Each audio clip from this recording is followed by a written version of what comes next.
Welcome, dear subscribers and curious listeners of my channel. Severus Snape is one of the most tragic, mysterious, and contradictory figures in the entire Harry Potter universe. The film adaptations did their best to capture the essence of the books, but, as is often the case, not every detail made it onto the screen. Today, we'll explore the scenes and episodes that could have changed your perception of Snape if they had been included in full. What awaits us are forgotten tragedies, hidden acts, and truths the viewer may never have seen. Enjoy the video.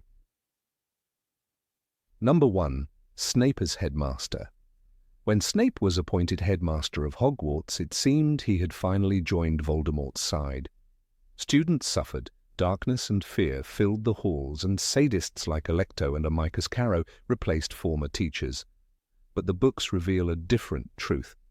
Snape, at great personal risk, secretly protected students and curbed the Carrows' worst abuses. He healed the wounded, organized hiding places, and in the end was not an executioner, but a defender working from within. Number 2. Snape proves Voldemort's return. In the films, Harry struggles to convince the Ministry of Magic that the Dark Lord has returned, but the books add a crucial detail. Snape publicly shows his dark mark to Minister Cornelius Fudge. It was a powerful, nearly indisputable piece of evidence. Only former Death Eaters felt the burning of the mark upon Voldemort's return, and Snape's act became one of the first proofs taken seriously. Number 3. Snape is partially responsible for Sirius's death. Snape and Sirius Black had hated each other since school days. In Order of the Phoenix, during the tension with Umbridge and the growing threat of Voldemort, Snape's sharp remarks further broke Sirius's already fragile spirit. In the book, he openly mocks Sirius's forced isolation and perceived uselessness. These jabs were the final straw. Sirius rushed into battle, desperate to prove his worth, and died in the Ministry of Magic. Number 4. Snape's role in the death of the Potters. Though Peter Pettigrew was the official traitor, it was Snape who set the first domino in motion. He overheard Trelawney's prophecy and delivered it to Voldemort, unaware the Dark Lord would choose Lily Potter. This act became the foundation of his lifelong redemption. He begged Voldemort to spare Lily and pleaded with Dumbledore to protect her, but it was too late. From that moment on, Snape was no longer living for himself. Number 5. Occlumency. Order of the Phoenix shows the tense Occlumency lessons where Harry tries to shield his mind from Voldemort. But one scene is particularly important. Harry breaks into Snape's memories and sees his father James bullying the lonely boy. Yet in the book, Lily is also there, trying to defend Snape. In his humiliation, he lashes out and calls her a mudblood. That moment was the turning point in their relationship, revealing the deep pain Snape carried for the rest of his life. Number 6. Serum. Dolores Umbridge demanded that Snape give Harry truth serum. In the film, he dryly states, "The potion has run out." But the book reveals something surprising. Snape never gave her the real Veritaserum. He had been supplying her with a fake. This was his quiet form of resistance, sabotaging the regime without openly rebelling. He would not allow anyone to torture children, not even those who despised him. Number 7. James saved Severus. The films hint at the school rivalry between James Potter and Snape, but they leave out one critical moment. When Snape followed Lupin into the Shrieking Shack, he nearly died at the hands of a werewolf. James saved his life. But Snape saw this not as an act of kindness, but a selfish move to protect James's own reputation. He believed James didn't want to be expelled for killing a fellow student. This scene reveals how deeply wounded young Snape was. He couldn't accept kindness, didn't believe it was real. Number 8. The memory of Lily that changed everything. When Harry poured Snape's memories into the pensieve, he expected betrayal, hatred, secrets. But what he saw was love, burning, unchanging, and buried deep. He saw a boy beside a girl beneath the tree by the river. He saw Lily Evans smile at Severus Snape like he was the only friend she had. And he saw the pain of losing her etched into every year that followed. "After all this time?" Dumbledore asked. "Always," Snape answered. The film gives us a glimpse, a tear, a Patronus, a word. But the book gives us the full weight. Snape's Patronus was a doe, the same as Lily's. It wasn't just coincidence, it was devotion, frozen in time. "You have your mother's eyes," he told Harry. He didn't see the chosen one. He saw the echo of the only person he ever loved. And in that echo, he lived. Snape didn't marry, he didn't move on, he didn't even try. Every decision he made, every life he touched, came from that one wound. The silver doe in the forest wasn't just guidance, it was memory, a flicker of a girl who once defended him, and a promise to protect her son no matter the cost, not for glory, not for forgiveness, but because he couldn't stop loving her, even in death. Number 9, Snape's forgotten role in protecting the Philosopher's Stone.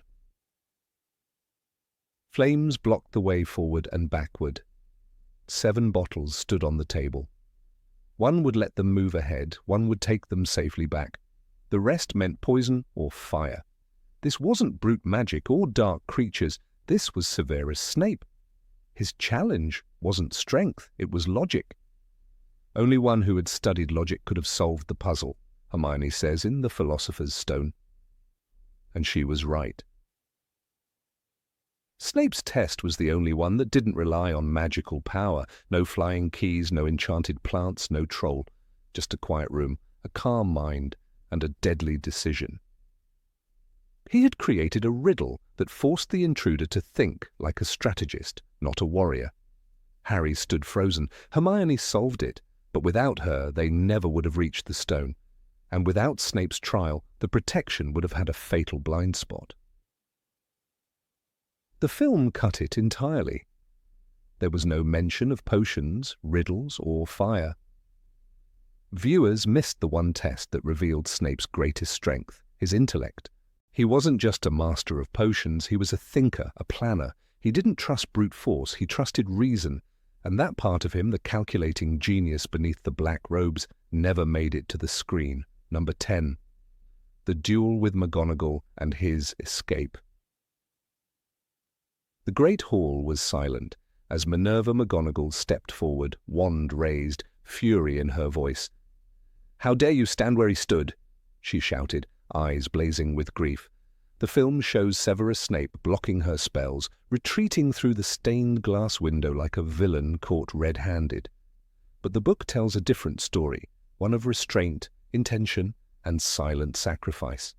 Snape doesn't strike back. He parries, redirects, deflects her attacks toward the Carrows standing nearby. His wand moves fast, precise, but never in offense. Not once does he try to harm her. It was like watching a ballet of fire, the book describes, and when enough chaos surrounds him, he escapes, not in fear, but in strategy. Because every second longer could lead to a death he doesn't want on his hands. He knows the truth. Voldemort watches him. The school fears him. McGonagall hates him. But Snape holds his fire because he remembers what side he's truly on. He leaves not because he's defeated, but because he refuses to let his disguise become real. That moment wasn't weakness, it was control. And no one but Dumbledore would have recognized it for what it was. Number 11. The end of Snape and Lily's friendship. Lily Evans was the only light in Severus Snape's early life. They met as children, long before Hogwarts, long before sides were chosen. She saw his brilliance. He saw her kindness. But as the years passed, the gap between them grew. Snape turned toward dark company, Mulciber, Avery, boys who admired cruelty. Lily noticed. She begged him to see what they truly were. "They're just showing off," Snape said, but she didn't believe him anymore. The breaking point came in their 5th year. After being humiliated by James Potter in front of the whole school, Snape lashed out. Lily rushed to defend him, but instead of gratitude, she heard a word that shattered everything. "I don't need help from a filthy mudblood." She froze. Her face went pale. He tried to apologize, tried for days, but it was over. In the Order of the Phoenix, the memory is shown in painful detail. "You've chosen your way, I've chosen mine," Lily said, and she walked away for good. The films barely show this collapse, but in the book, it's the moment Snape's heart breaks permanently. He loses not only his closest friend, but also the only person who truly knew him. Everything that comes after, the spying, the guilt, the silent loyalty, is born from that single word. A mistake made in shame, one he could never take back. It wasn't just a friendship lost, it was the last chance at being good. Number 12, The Long Road to Redemption. Severus Snape never meant for Lily Potter to die. When he brought the prophecy to Voldemort, he thought it was just another tool to please his master. But the moment he learned the target was Lily's child, everything broke. "Hide them." "All of them," he begged Dumbledore, but it was too late. And when Lily was killed, Snape fell to the floor, sobbing at her body.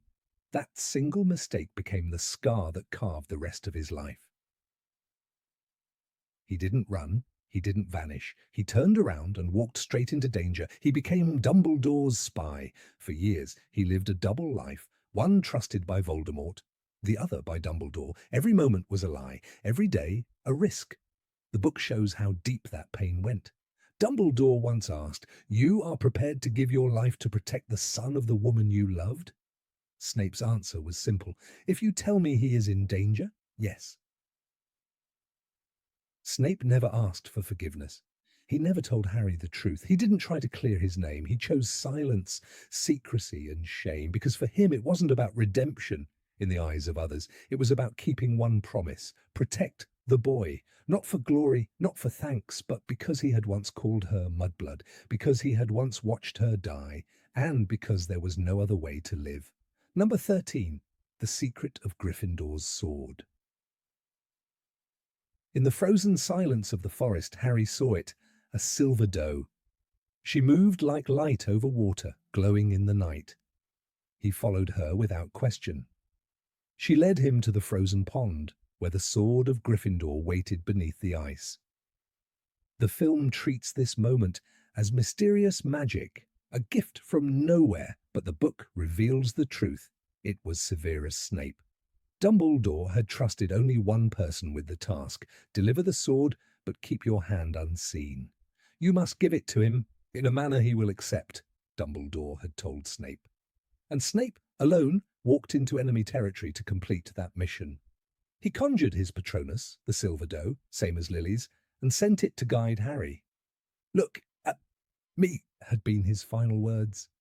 But long before his death, he was already watching Harry, already helping. This wasn't just a secret delivery, it was a moment of risk.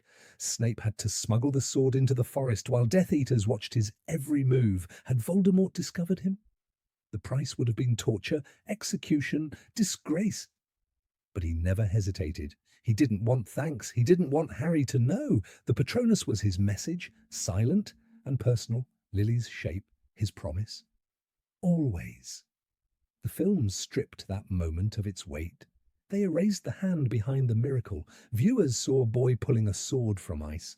Readers saw a man walking through darkness, carrying fire he would never claim. This act wasn't just bravery, it was love, quiet and unspoken. And it changed everything. Number 14, Public Betrayal of Remus Lupin. When Remus Lupin first arrived at Hogwarts as the new Defense Against the Dark Arts professor, few knew the truth behind his calm demeanor. He was a werewolf, hiding in plain sight with the help of Wolfsbane potion and Dumbledore's trust. The students respected him. Even Draco Malfoy for a time stopped mocking his teachers, but Severus Snape never forgot or forgave. And when the moment came, he chose not justice, but revenge. After the events of The Prisoner of Azkaban, where Sirius Black escaped and Lupin's secret nearly came to light, Snape had the ammunition he'd long waited for. In The Half-Blood Prince, he finally used it. While speaking to his students, he let it slip, coldly, intentionally, that Lupin had once taught at Hogwarts and had been dismissed because he was a werewolf. The words fell like stones. Snape didn't hide behind implication. He named it outright. "Werewolf," he said with precision. And with that, Lupin's fragile respect in the wizarding world shattered again. The betrayal struck deeper because it was personal. Snape and Lupin had a long, bitter history. At school, Lupin had stood by while James and Sirius humiliated Snape. He had never joined in, but he never stopped them either. Decades later, Snape still bled from those wounds. By exposing Lupin's condition, he wasn't protecting students or serving a noble cause. He was lashing out. "I did not wish to be his colleague," Snape had once told Dumbledore, and he made sure he never would be again. What makes this moment so devastating is that it wasn't necessary. Lupin had already left the school. No one had asked Snape to reveal anything. But he did it anyway, in a room full of impressionable students. His action didn't just cost Lupin his job. It reminded the wizarding world that fear still trumped compassion. In that moment, Snape wasn't a spy or a protector. He was simply a man who couldn't let go. Number 15, complete obedience to Dumbledore. In the dim silence of the astronomy tower, the world seemed to hold its breath.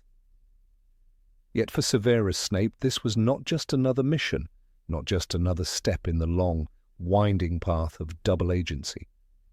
It was the fulfillment of an unholy pact sealed in shadows, in secrecy, and in sacrifice. In the film, the moment Snape casts the killing curse is abrupt and theatrical, designed for shock value, punctuated by slow motion and tragic music. But the book reveals a far heavier truth. Snape does not kill Dumbledore because he wants to, or even because it is strategically necessary. He does it because Dumbledore commanded it. This one act, perhaps the most horrifying of his life, was not a betrayal. It was loyalty in its most excruciating form. When Dumbledore first asks Snape to end his life, it is not presented as a choice. It is framed as duty, a final task, a burden that only Snape could carry. In Harry Potter and The Half-Blood Prince, their private conversation reveals the grotesque clarity of the plan. Dumbledore, already dying from the curse of the Horcrux ring, wishes to die on his own terms. He does not want to give Draco Malfoy the burden of murder. Instead, he wants Snape to take the fall. "You must kill me, Severus," Dumbledore had said with finality. There is no ambiguity in the text. Snape's protest is not absent. It is stifled, choked by the inevitability of it all. This is not a servant receiving an order. This is a man bound by something deeper than duty, bound by guilt, by love, and by an oath that runs like poison through his veins. The films strip Snape of this silent agony. They do not linger on the immense psychological toll. They do not show the moment in The Half-Blood Prince when Snape is described as looking horrified. They do not depict the reluctant shaking of the head, the pause before the curse, the unbearable weight behind Avada Kedavra. In the book, Snape does not kill Dumbledore like an assassin. He does it like a man sentenced to execute his own mentor, teacher, and only true confidant. His hand is not merely raised, it is dragged upward by invisible chains of loyalty, forged in a crucible of moral compromise. Snape's absolute submission to Dumbledore is not an isolated act, but the culmination of a journey that began the night Lily Potter died. He had come to Dumbledore then, desperate, broken, and racked with remorse. He begged for the protection of her son, offering his allegiance. But that allegiance was not transactional. It became transformational. Dumbledore did not merely extract promises. He reshaped Snape's entire identity. Over the years, Snape became more than a spy. He became a man willing to obliterate himself for a cause he no longer fully believed in, simply because Dumbledore asked him to. One of the most disturbing facets of Snape's commitment lies in the way he surrendered control over his own morality. Most people draw lines in the sand. Snape erased them. Dumbledore asked him to lie, to deceive, to kill, and Snape obeyed again and again. He bullied children, insulted colleagues, feigned loyalty to Voldemort, brewed poison, and in the end pulled the trigger of his wand. He was not a blind follower, but he relinquished parts of himself with each task. He trusted Dumbledore to know what was right, even when every bone in his body screamed otherwise. That is not mere obedience, that is annihilation of the self. In the Deathly Hallows, when Snape reveals his memories to Harry in the final moments of his life, the depth of his servitude is laid bare. One memory shows Snape's disgust when Dumbledore talks about raising Harry like a pig for slaughter. Snape is not silent, he recoils. "You've been raising him like a pig for slaughter," he cries. And yet even then he continues to serve. The only reason he hesitates is because of Lily. His love for her is what anchors him. But it is not what commands him. It is Dumbledore's will that he follows, even when it repulses him. Love is his reason. Dumbledore is his compass. In the films, this moral complexity is flattened. The viewer sees Snape as brooding and dutiful, but not shattered. The movies never let us feel the nausea that curls in his gut each time he carries out Dumbledore's designs. They never let us hear the silence after the order is given, the silence that stretches and tightens around Snape's heart until he can barely breathe. The cinematic version forgets that Snape's loyalty is not loyalty in the romantic sense. It is slavery to a cause he did not create, serving a man he sometimes hated for the sake of a woman who is dead. Perhaps the clearest example of this unbearable obedience is not in the killing of Dumbledore, but in the way Snape continues to guard Hogwarts afterward.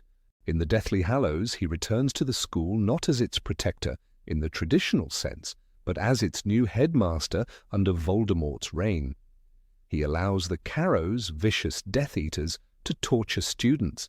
He seems to betray everything Dumbledore stood for, but behind closed doors he does what he can to shield the children. He saves Lupin's son. He keeps order where there would have been chaos. He cannot stop all the evil, but he tempers it silently, invisibly, and he bears the hatred of every student and teacher because that is what Dumbledore asked of him. "Hide in plain sight," the old man might as well have said. And Snape did. Snape never once demanded recognition for these sacrifices. He never explained himself, never sought absolution. Even when McGonagall challenges him in the Great Hall, he does not try to clear his name. He deflects her spells, avoids harming her, and flees. The films let him speak with an edge of dignity, but they do not show the crushing loneliness that has eaten him alive for years. In the books he is isolated to the point of madness, kept sane only by the memory of Lily and the iron promise made to Dumbledore. Number 16, Quiet Protection of Neville Longbottom. Of all the silent acts of bravery hidden beneath the layers of darkness at Hogwarts during Severus Snape's tenure as headmaster, none is more tragically overlooked than his quiet protection of Neville Longbottom. While the films depicted Snape as a menacing figure looming over students with cruelty, the books, particularly Harry Potter and the Deathly Hallows, left behind breadcrumbs that hint at a far more complicated story. Neville, the boy who once trembled in Snape's class and forgot passwords to Gryffindor Tower, evolved into a symbol of defiance, but few noticed how he was quietly shielded from the worst of the Carrows' sadism, and that protection came from none other than the man he feared most. When the Carrows, Amicus and Alecto, descended upon Hogwarts under Voldemort's regime, they brought more than just the dark arts. They brought punishment, humiliation, and unchecked cruelty. It was not enough to teach curses. Students were forced to perform them on their classmates. And in the center of this storm stood Neville, refusing to yield. His resistance, which in another era would have been lauded, earned him beatings and detentions so severe that even the most stoic began to waver. But Neville didn't, and someone noticed. Snape's promotion to headmaster was met with dread. To most students, he was a double agent who had finally chosen a side. He roamed the halls in silence, his black robe sweeping behind him like a shadow. Yet amidst the orchestrated terror, Neville was quietly removed from the front lines. In the book, it's noted that he was given more time in the greenhouses, a shift that may seem insignificant to some, but meant everything to a boy fighting to survive. It was not the Carrows' idea. They delighted in punishing Neville. It was Snape's. The passage is brief, easily missed, but its implications are enormous. He, Neville, had refused to perform the Cruciatus Curse on students who had earned detentions and had suffered beatings and torture for it. Snape, however, had removed him from dark arts and assigned him to work more regularly in herbology under Professor Sprout. These lines from Deathly Hallows are the closest thing we have to proof of Snape's intervention, but in those words lies a world of sacrifice and strategy. Why Neville? Why protect the clumsy boy with a lost toad and a trembling voice? Because Snape saw the danger Neville was in. Unlike Harry, whose protection came from an entire order of allies, Neville was exposed. He was brave, yes, but isolated. He lacked the natural shield that surrounded the Chosen One. Snape knew that boys like Neville were the first to fall in revolutions, and he remembered another boy, equally awkward, equally brave, named Remus, or perhaps even himself, a boy with potential who only needed time. Time. That's what Snape gave Neville. Every extra hour in the greenhouses was an hour away from Alecto's sneering voice and Amicus's wand. Every day he wasn't forced to curse another student was a day he retained his soul. And what's most heartbreaking is that Neville never knew. He saw Snape as a villain, and perhaps rightly so, because Snape never asked to be seen as anything else. But behind the mask, he was playing a desperate game. It's easy to overlook this scene in the film adaptation. The movies, burdened with time constraints and a need for clear moral lines, trimmed Snape into a more palatable anti-hero. His love for Lily, his death, and his final memories became his redemption. But the quiet decisions, the calculated mercy he showed in moments like this, never made it to screen. They required no wand work, no sweeping score, just a man making a choice to protect a boy. And that boy, Neville Longbottom, would go on to slay Nagini, the final Horcrux, in front of Voldemort himself. He would become a professor of herbology and a symbol of courage for the new generation. But none of that would have happened if he had broken. If the Carrows had succeeded in shattering his spirit. If he had been forced to torture friends and live with the guilt. Snape ensured he never had to. There's something haunting in the image of Snape behind his desk, cold and unreadable, listening to Alecto rant about Neville's defiance, and responding with a dry suggestion, perhaps a reassignment to herbology is in order. The Carrows, blinded by their own arrogance, never questioned it. They believed he was distancing Neville out of contempt. In truth, he was shielding him. Snape didn't do it for thanks, he didn't do it for glory. He did it because he had once been a boy who needed someone to step in, because he had loved a girl who believed in kindness, because he had promised Dumbledore to do everything in his power to protect Hogwarts students, even when they hated him for it. Especially then. This is the tragedy of Severus Snape, that his greatest acts of heroism were invisible, that while others fought with wands, he fought with bureaucracy, with strategy, with the weapon of indifference. And perhaps most powerful of all, with restraint. He could not openly defy the Death Eaters without blowing his cover, but he could place a boy in a greenhouse. And it's no accident that herbology was the chosen refuge. Professor Sprout was not just a kind soul. She was one of the few professors still willing to fight in quiet ways. She kept her students close. She made them feel safe. And she never asked questions when Neville arrived more frequently. It was under her care that Neville found not just healing, but strength. The greenhouses became more than a place for mandrakes and pufferpods. They were a sanctuary. And in those humid rooms filled with soil and sunlight, Neville remembered who he was. He learned to channel his defiance into growth. Every plant he nurtured was an act of rebellion. Every route he studied was preparation for the day he would fight back. Number 17. The Sectumsempra Incident and Snape's Guilt. In the dimly lit corridors of the Half-Blood Prince's narrative, one particular event unfolds with a weight that the films merely glance over.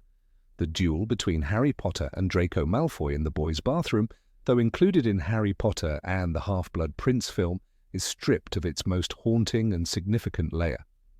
In the books, the aftermath of the Sectumsempra curse carries not just a physical trauma but a profound emotional and philosophical burden. It is a moment not of teenage rivalry but of invention meeting consequence, where Severus Snape, more than a mere teacher, is forced to reckon with the destructive power of a curse he himself created. Harry discovers the spell not from Hermione nor from class, but from the margins of a battered old potions textbook, once owned by a mysterious predecessor known only as the Half-Blood Prince. The phrase scrawled in ink, "for enemies," sits ominously next to the incantation. When Harry utters Sectumsempra in desperation, it's not knowledge that drives him, it's panic. What results is horrific. Malfoy crumples, blood bursting from invisible lacerations. The boy screams, arms flailing as if clawing at something unseen. It's not a prank gone wrong, it's a weapon loosed into a childish duel. Snape appears immediately. In the book, he is not just a teacher intervening. He rushes to Malfoy's side, and what happens next is more significant than any casual moviegoer would know. He performs an incantation never explained in class, never taught in textbooks, one that halts the bleeding and begins to seal the wounds. J.K. Rowling never reveals the precise countercurse, but the significance lies in who performs it. Snape is the only one who knows it, because he created the curse. This fact is entirely erased in the film. In the book, this is not a generic, dark spell. It is Snape's own invention, a spell he designed as a teenager, not for glory or recognition, but to defend himself against the cruelty he endured. The potions book, scribbled with notes, is more than a relic. It is a window into a younger, angrier, more dangerous Snape. When he confiscates the book, he knows exactly what it is. And that knowledge burns. The moment becomes a reckoning. As Snape kneels beside Draco, sealing wounds he knows too well, he is also seeing the reflection of his younger self in Harry. A boy who used knowledge he didn't understand, a boy drunk on power, a boy unleashing something meant only for the worst enemies. Snape does not scold Harry in that moment with rage. He doesn't have to. His fury is buried beneath layers of guilt and dread. He sees the spell he created nearly kill a child, not in some hypothetical, but in real crimson streaks staining the floor. In the pages of the book, there is a tension that the film fails to replicate. Snape demands to know where Harry learned the spell, and when Harry lies, the tension breaks into a storm. Snape demands the potions book. Harry hides it. The chase through the corridors becomes a battle of intuition and memory, of Snape trying to erase his past even as it hunts him. When he finally finds and confiscates the book, it is not punishment, it is damage control. The boy has seen too much. And yet, despite the severity of the injury, Snape intervenes with the headmaster to ensure Harry isn't expelled. The films erase this act of protection. In the book, McGonagall is livid. So is Madame Pomfrey. Everyone is screaming for consequences. But Snape, paradoxically, shelters the very boy who used his curse. He insists that Harry has already been punished. He accepts the lie about finding the spell elsewhere. He does this not because he loves Harry. At this point, his hatred still simmers, but because the weight of responsibility is unbearable. Snape's complexity unfolds in those quiet choices. He punishes Harry, yes, but he also spares him, and in doing so, Snape punishes himself. This is not the same as doling out house points or giving detentions. This is a man staring into the abyss of what his own intellect has wrought. In trying to survive Hogwarts as a bullied teenager, he invented a spell powerful enough to kill, and now in the very same castle, another generation of boys nearly repeats his history. Harry, for his part, is shaken. He does not parade the spell as a badge of power afterward. He hides the book in the room of requirement, as if trying to bury a part of himself. He tells Ron and Hermione little. He becomes quieter, more withdrawn. For once, even his usual defiance dims, because Sectumsempra is not just another trick. It is the moment Harry realizes the real cost of magic. It's not about wand waving, it's about blood. Snape, meanwhile, is left to reflect on the irony of it all. In a castle full of secrets, he is the only one who understands the source of this particular nightmare. And yet he must remain silent. He cannot explain why he knows the counter-curse. He cannot reveal that he, the half-blood prince, is responsible. Doing so would unravel the thin veil he has spent years weaving. His double life depends on silence. What makes this moment so piercing is that Snape is not a villain twirling a wand in the shadows. He is a man crushed by his own genius. The spell he created in pain, perhaps to feel some control, has found new life in another boy's anger. And the boy who cast it is none other than Harry Potter, the child of Lily, the woman Snape loved and lost. That intersection of past and present, of creation and consequence, is a torment only Snape can feel. Number 18, look at me, his last words. Severus Snape lay dying on the cold, blood-slick floor of the shrieking shack. The flickering light of the broken windows spilled across his face, casting sharp shadows beneath his eyes. His breaths came shallow and fast, rattling in his throat like dry leaves in wind. Harry Potter knelt beside him, trembling, clutching the dying man's shoulders with hands that didn't know what to do, that wanted to stop the bleeding, to hold him up, to somehow delay the moment that was unmistakably rushing toward them. In the film, this is where it ends, a glance, a gasp, a silver memory given. But the books whispered something more, something devastatingly human, something that the film, for all its visual grandeur, chose not to say aloud. The moment had not been built up with grand orchestral music in J.K. Rowling's pages. Instead, it was quiet, intimate, raw. In Harry Potter and the Deathly Hallows, Severus Snape's final request to Harry was not a vague, detached gesture. It was a plea, 3 words, stripped bare of disguise, spoken with urgency and pain. Look at me. That was all he asked. Not redemption, not forgiveness, not understanding. He simply wanted, in his final seconds, to see her again, or at least the closest thing to her that remained. It was Lily Evans's green eyes, the ones she had passed on to her son, that Severus sought as death crept in.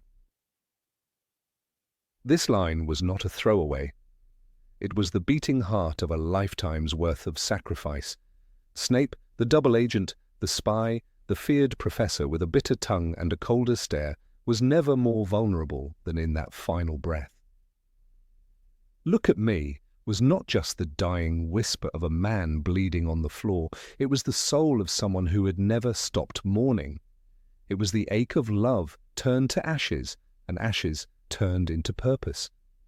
The film reduced this to a whisper that barely registered a transition to the next scene, but in the book it lingers like smoke from a candle that has just been snuffed out. Throughout the series, Snape is cloaked in shadows, his motivations obscured. He is cruel, sarcastic, at times downright abusive.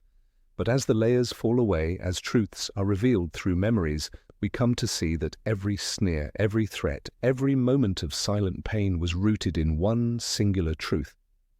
He loved Lily. That love, however twisted and tragic it became, guided him like a compass. Look at me was the end of that journey. In it was every moment he'd stood between Harry and danger. In it was the regret he could never say. It was his way of being close to her just once more, through the eyes of her son. The film, Harry Potter and the Deathly Hallows, Part 2, beautifully captures the visual elements of Snape's death. Alan Rickman delivers a haunting performance, filled with restraint and sorrow. The snake attack is horrifying, the blood loss is brutal, and Harry's urgency is palpable. But the silence between them is far louder than any scream. The words are mumbled, fleeting. The significance, unless one has read the book, slips by unnoticed. It is a cinematic death, yes, but not an emotional one in its full depth. It is the kind of death that leaves the viewer with questions, not closure. The book doesn't give us a spectacle. Instead, Rowling gives us a death filled with meaning. The green eyes found the black, she writes. But after a second, something in the depths of the dark pair seemed to vanish, leaving them fixed, blank, and empty. That single sentence captures everything. There is no explosion, no grand exit, just eyes meeting in the half-light, and then nothing. It is devastating because it is so simple. Snape's final moments are not spent thinking of vengeance or politics or power. He dies looking for love, the same love that had shaped every choice he ever made. It is almost unbearable to imagine the depth of emotion he must have felt in that moment. For decades, Snape had lived as a man with a divided soul, a Death Eater who switched sides, a teacher who hated children but protected them, a friend who betrayed, a lover who mourned. His entire life was a prison of contradictions. Yet in the end, there was no confusion, no ambiguity. He asked Harry to look at him, not because he wanted Harry's approval, but because he needed to see Lily one last time, even if only through the echo of her gaze. This is why the change in the film matters. It is not just about accuracy, it is about understanding character. Look at me is not just a sentence, it is a key. Without it, the entire foundation of Snape's arc loses its final resonance. The audience sees a man die, but they don't fully see why it matters. They don't see that Snape in that moment wasn't thinking of the war or Voldemort or even Dumbledore's plan. He was thinking of Lily, always. Throughout the books, Dumbledore had often chided Snape for his bitterness, for his inability to forgive himself or let go of the past. But Dumbledore also recognized something few others did, that Snape's pain was real and rooted in something tragically pure. When he showed Harry the memory of Snape's Patronus, still a doe, still hers, even years after her death, it was the most poignant revelation of all. "After all this time?" Dumbledore had asked. "Always," Snape replied. And in those two words, the entirety of his character was condensed. But always cannot exist without look at me. The one is a confession, the other is a farewell. One reveals the depth of Snape's love, the other reveals the humanity in his last breath. To remove either is to sever the emotional continuity. And yet the film, while powerful, chose to emphasize the action rather than the agony. The blood and tears were shown, but not the soul. Not the final beat of a heart that had once loved so fiercely and so foolishly that it changed the course of a war. Harry's reaction to Snape's death also changes when one understands the weight of those three words. In the book, he is not just a witness to a man's end, he becomes the vessel through which a dying man reaches out to the past. Harry, who had grown up believing Snape hated him, is suddenly thrust into a moment of intimacy so raw it leaves him speechless. And though Harry may not understand it fully at the time, he honors it later, naming his son Albus Severus, acknowledging that Snape was probably the bravest man he ever knew. In the film, this feels almost abrupt. The transition from Snape's death to the memory sequence is too clean, too quick. There is no time for reflection, no sense that something unspoken passed between them.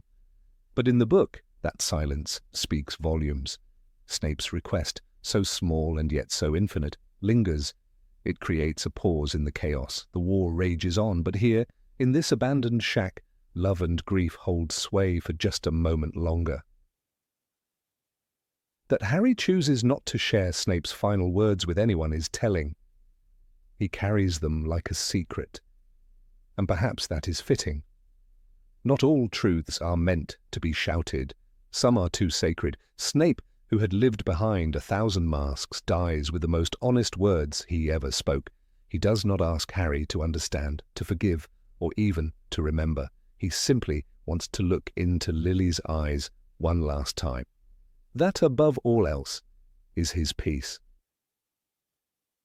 There is something deeply tragic in how the films missed this. Because Snape's story is not about glory, it is about pain, love and sacrifice carried out in the shadows. His life was not celebrated, nor was his death.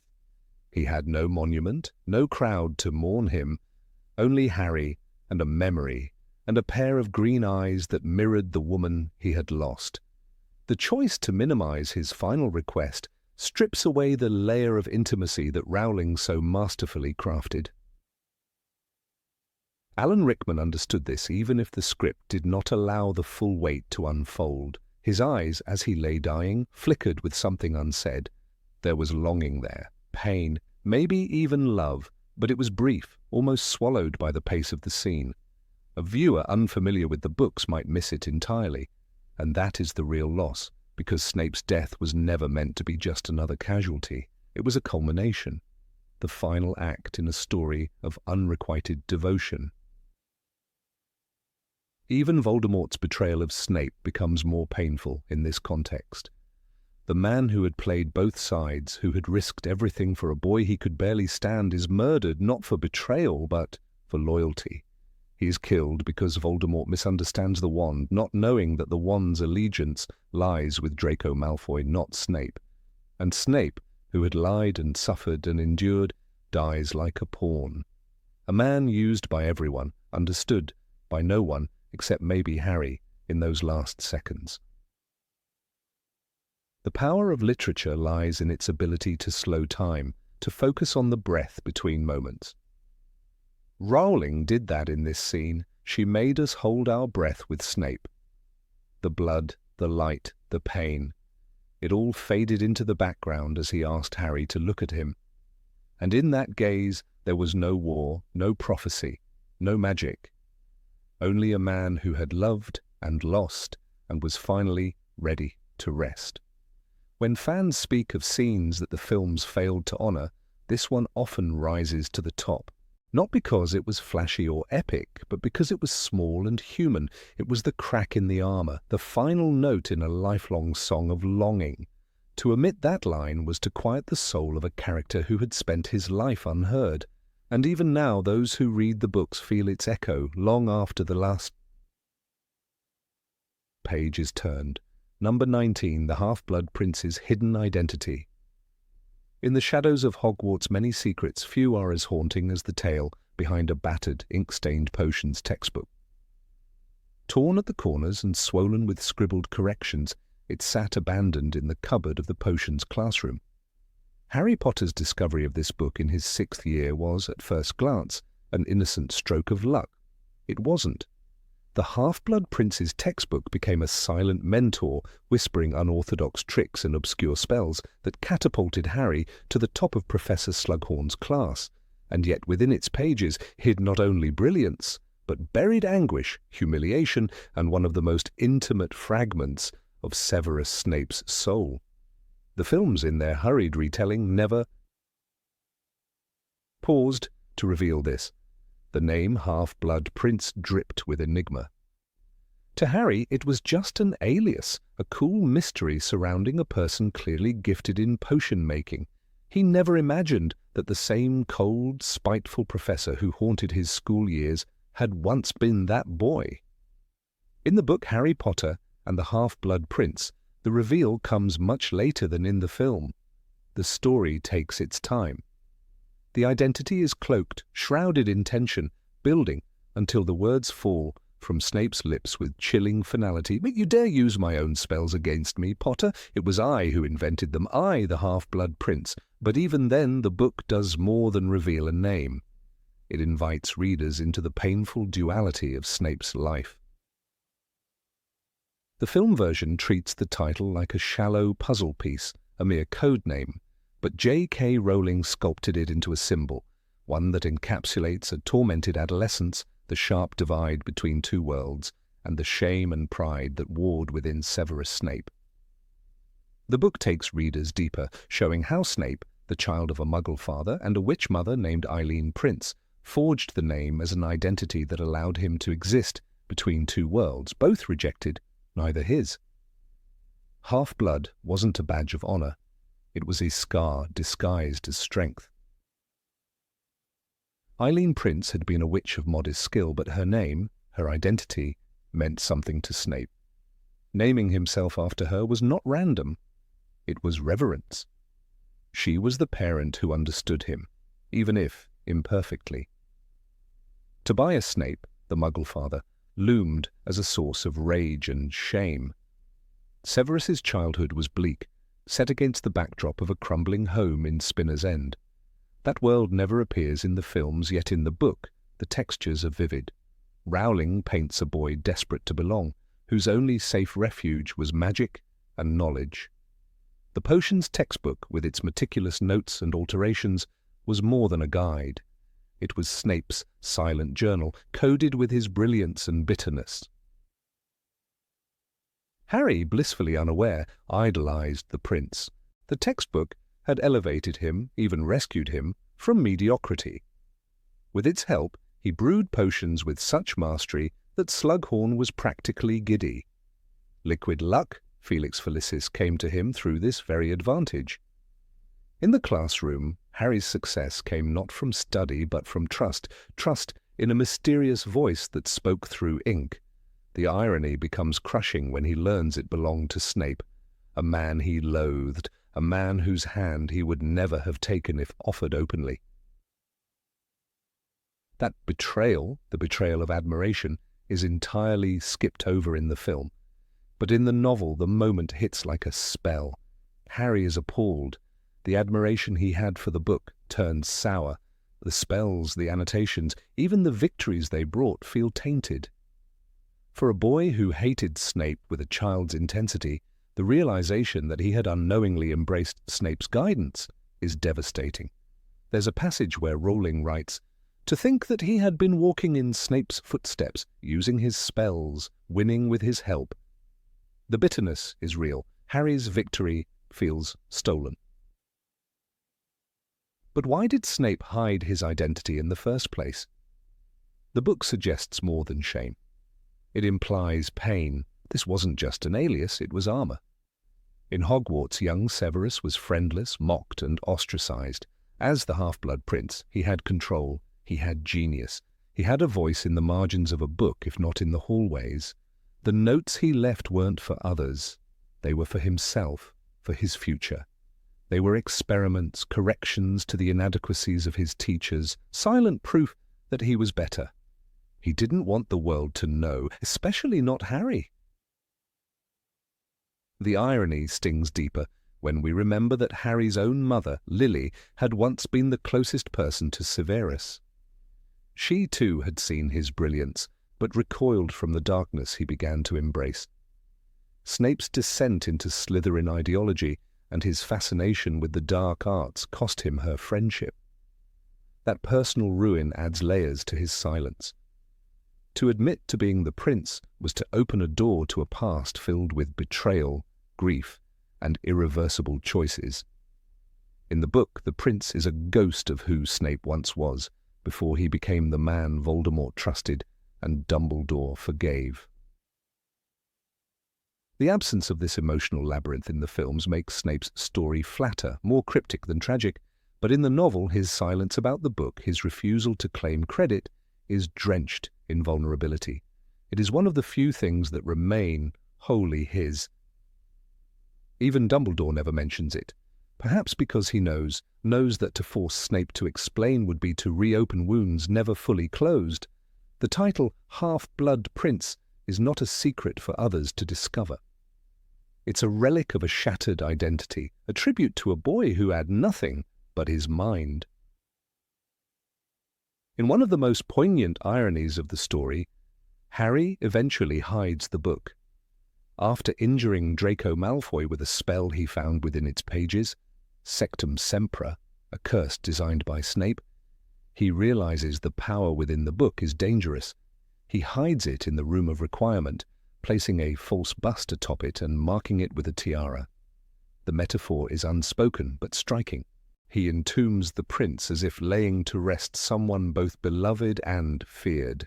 It is a grave for the guidance that saved him and nearly destroyed him. What the film reduces to a quick twist, the moment Snape declares himself the half-blood prince, is, in truth, the climax of a long emotional journey. Rowling doesn't offer it for shock. She offers it as a key to understanding why Snape is the way he is, a genius, bruised by love, trapped by loyalty, and haunted by his past. In the textbook, we see the boy who might have been, clever, defiant, full of ideas.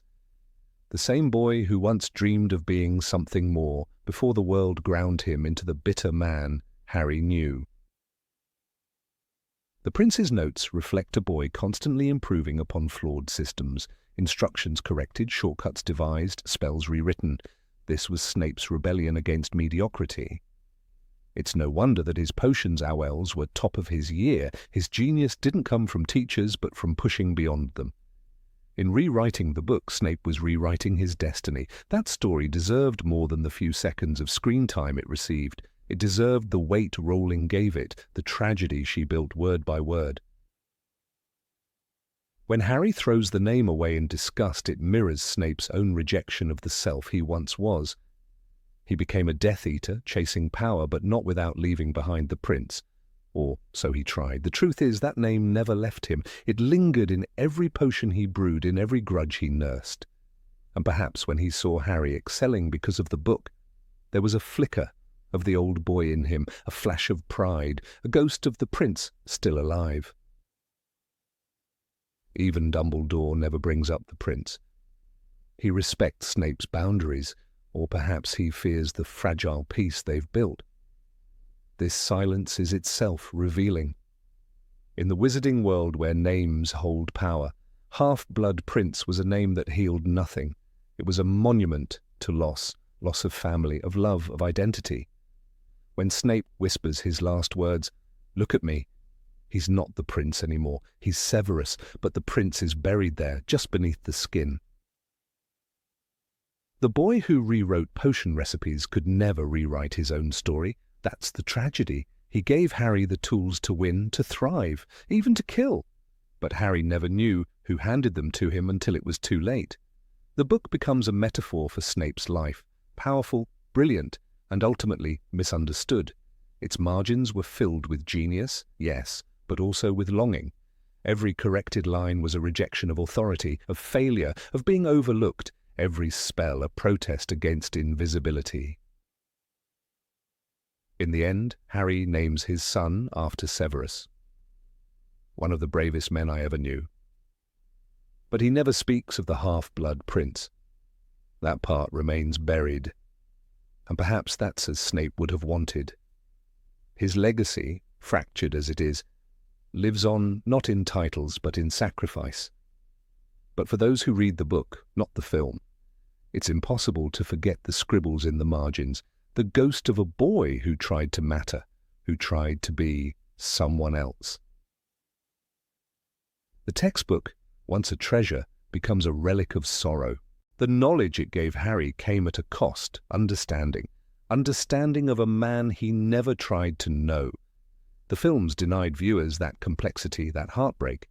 But in the novel, every potion brewed under the prince's guidance carries a residue of loss, the kind only a boy abandoned by love and mocked by peers could know, and it lingers long after the last page turns. Snape never explained why he used the name. He never had to. The book explains it for him. It speaks of a life unloved and a mind unchallenged, of pain made ink. For a moment, Harry carried that voice. And when he put the book away, he buried not just the prince, but a piece of the war's most tragic hero. That is the story the films never told, but the book remembers, always number 20, the slap that never reached the screen. Severus Snape's final year at Hogwarts was a treacherous balancing act, an unspoken war waged from behind enemy lines. Every step he took inside the stone walls of that ancient castle was a gamble with death. The corridors echoed not only with the distant sounds of a world at war, but with the watchful eyes of Death Eaters, the Carrows chief among them. Alecto and Amicus Carrow, Voldemort's loyal sadists, had been assigned to help run Hogwarts during the Dark Reign. They saw education as indoctrination and discipline as cruelty. Snape, who had been appointed headmaster by Voldemort himself, was expected to uphold this tyranny. But underneath the black robes and cold mask, he was working against everything they represented. A crucial moment in the book, Harry Potter and the Deathly Hallows, serves as a lightning rod for Snape's moral complexity. A moment the films entirely erased.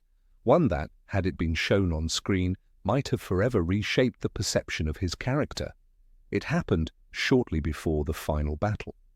Alecto Carrow, a woman infamous for her love of torture, was about to cast the Cruciatus curse on students for daring to defy the regime. Snape struck her. It wasn't verbal reprimand, it wasn't manipulation, it was a slap, a physical act of resistance against the ideology he pretended to serve. This wasn't an outburst of anger, it wasn't calculated theatre, it was a spontaneous act of defiance, raw and human. And in that one moment, Snape ceased to be a double agent and became a protector. The same man who once called Lily Evans a mudblood in a moment of weakness now risked everything to shield faceless students from torture. He didn't know who the students were, it didn't matter. What mattered was that he could not allow Alecto's wand to complete its arc. She raised it, and he raised his hand. A slap cracked through the air, and with it, the fragile mask he wore cracked just slightly too. The scene is recounted with a sharp edge in the book. Snape had stood between Alecto and the Ravenclaw students. His voice was soft but firm. "You will not harm them." It was not a request. It was not a threat. It was a command. To defy a fellow Death Eater in front of other Death Eaters was unthinkable. But Snape did it, and the films never showed it. Instead, they replaced these quiet, character-defining decisions with sweeping visuals and dramatic duels, losing the quiet gravity of his heroism. This moment also paints Snape not just as a man who played both sides, but as a man who had chosen one, even if he still wore the mask of the other. When Alecto prepared to torture the Ravenclaw students after summoning Voldemort, Snape's hand came down like a gavel, condemning her action. It wasn't simply about protecting students, it was about defying a doctrine that used fear as a tool. And in that defiance, he revealed who he really was. He wasn't there to terrorize the children of Hogwarts. He was there to keep them alive. The films robbed viewers of this scene and replaced it with a more ambiguous depiction. Alan Rickman's portrayal of Snape was masterful, measured, deep, and riddled with silent grief. But the script never allowed for that one decisive, physical act. Instead, we were shown Snape walking silently through the castle, commanding from a distance, maintaining his cold demeanor. It fit the visual narrative, perhaps, but it betrayed the book's truth. Snape was not cold in that moment. He was burning. His entire life had been defined by silence, secrecy, and self-loathing. But in that slap, he stepped into the light for just a second. He made himself known, not to Harry, not to Dumbledore's portrait, but to the students he was supposed to terrorize. You will not harm them. It was a declaration of war, not on Voldemort, not yet, but on the ideology that Voldemort stood for. This moment mattered because of the context. The Carrows were not subtle in their cruelty. Amicus forced students to perform Cruciatus on one another as detention. Alecto delighted in punishing the weak, and Snape was expected to turn a blind eye, to allow the rot to fester under the pretense of control. But he didn't. He undermined them at every turn, and in this one explosive instance, he could not hold back. It was a visceral reaction, one that exposed him. He struck Alecto in a room likely surrounded by eyes. That slap echoed through more than just the walls. It echoed through his carefully maintained persona. It's not the kind of scene that requires a wand or a duel. It's not a flashy display of power. It is, in many ways, more dangerous than casting a spell. A spell could be justified. A slap? That's emotional, that's personal, that's betrayal. In the twisted hierarchy of Death Eater loyalty, Snape had just made himself a traitor. But what choice did he have? Let Alecto torture a child? Let the ideology of cruelty root itself deeper in the very heart of Hogwarts? No, he chose the risk. And he paid for it like he paid for every defiance, with more secrets, more danger, and ultimately, his life.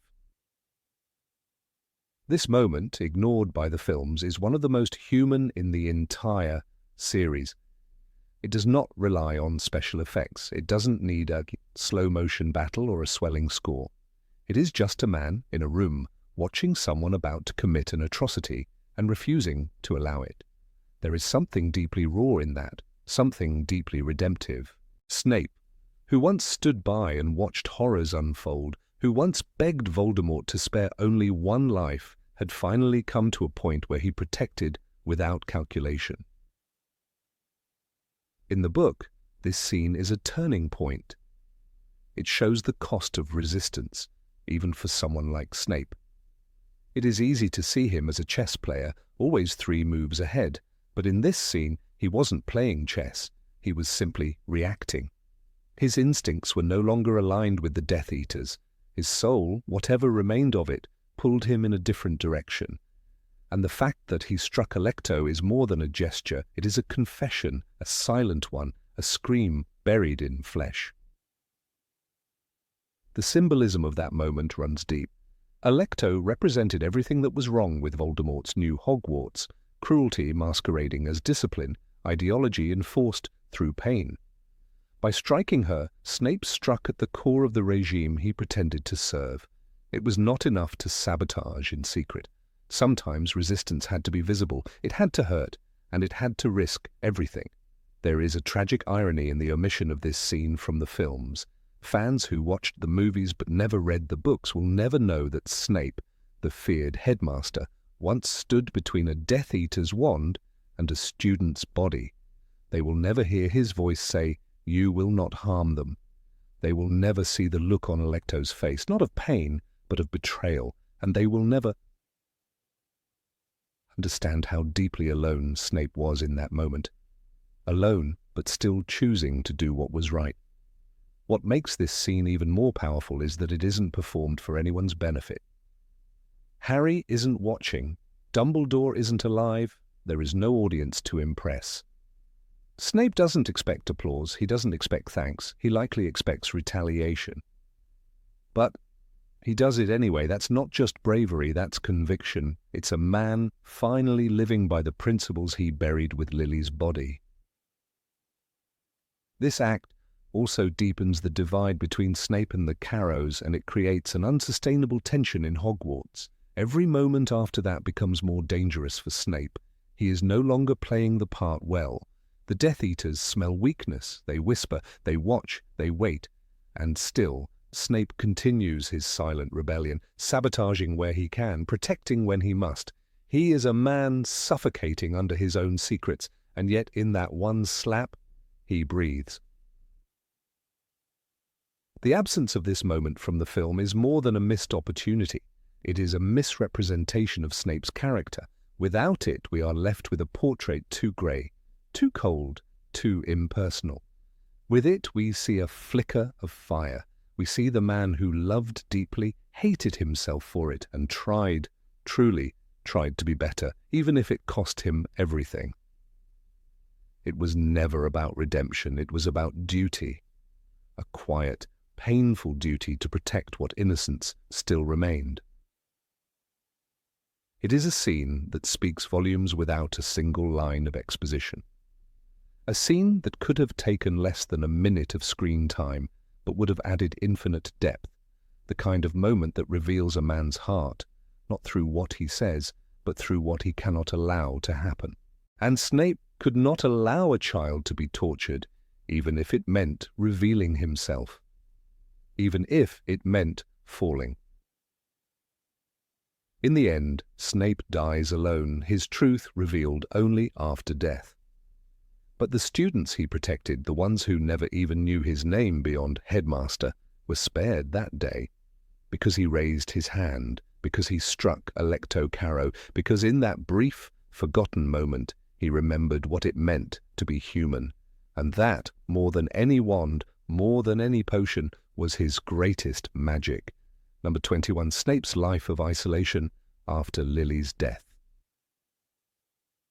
Of all the characters in the wizarding world, Severus Snape stands as one of the most enigmatic. His story is one of masks and double meanings, but beneath the layers of bitterness and secrecy lies something the films only dared to touch upon, his profound and unrelenting solitude after the death of Lily Evans. While the movies show us flashes of Snape's grief, especially in that final revelation of always, they omit the quiet, haunting truth of his everyday existence. The books paint a more heartbreaking image of a man broken not just by loss, but by the endless burden of purpose that offered no comfort, only duty. In the pages of Harry Potter and the Half-Blood Prince, Snape is described as living in cold, stone-walled dungeons, surrounded by shelves of jars filled with floating, dead things. This space isn't merely a professor's quarters, it's a tomb of memories. He spends his nights in isolation, crafting his own spells into a worn, scribbled-over potions textbook, muttering incantations to himself. It's not experimentation for glory, it's the slow ritual of a man who has no one to talk to, no one who cares, and nothing to cling to but his genius and his ghosts. The book hints at his loneliness with quiet precision, noting how little anyone actually knows about him. In Order of the Phoenix, Sirius Black mocks Snape's isolated life, saying, "Snape's never been happier. He's got the Order guarding the weapon for him. I'm sure he's just sitting back in his dungeon, polishing his wand and gloating.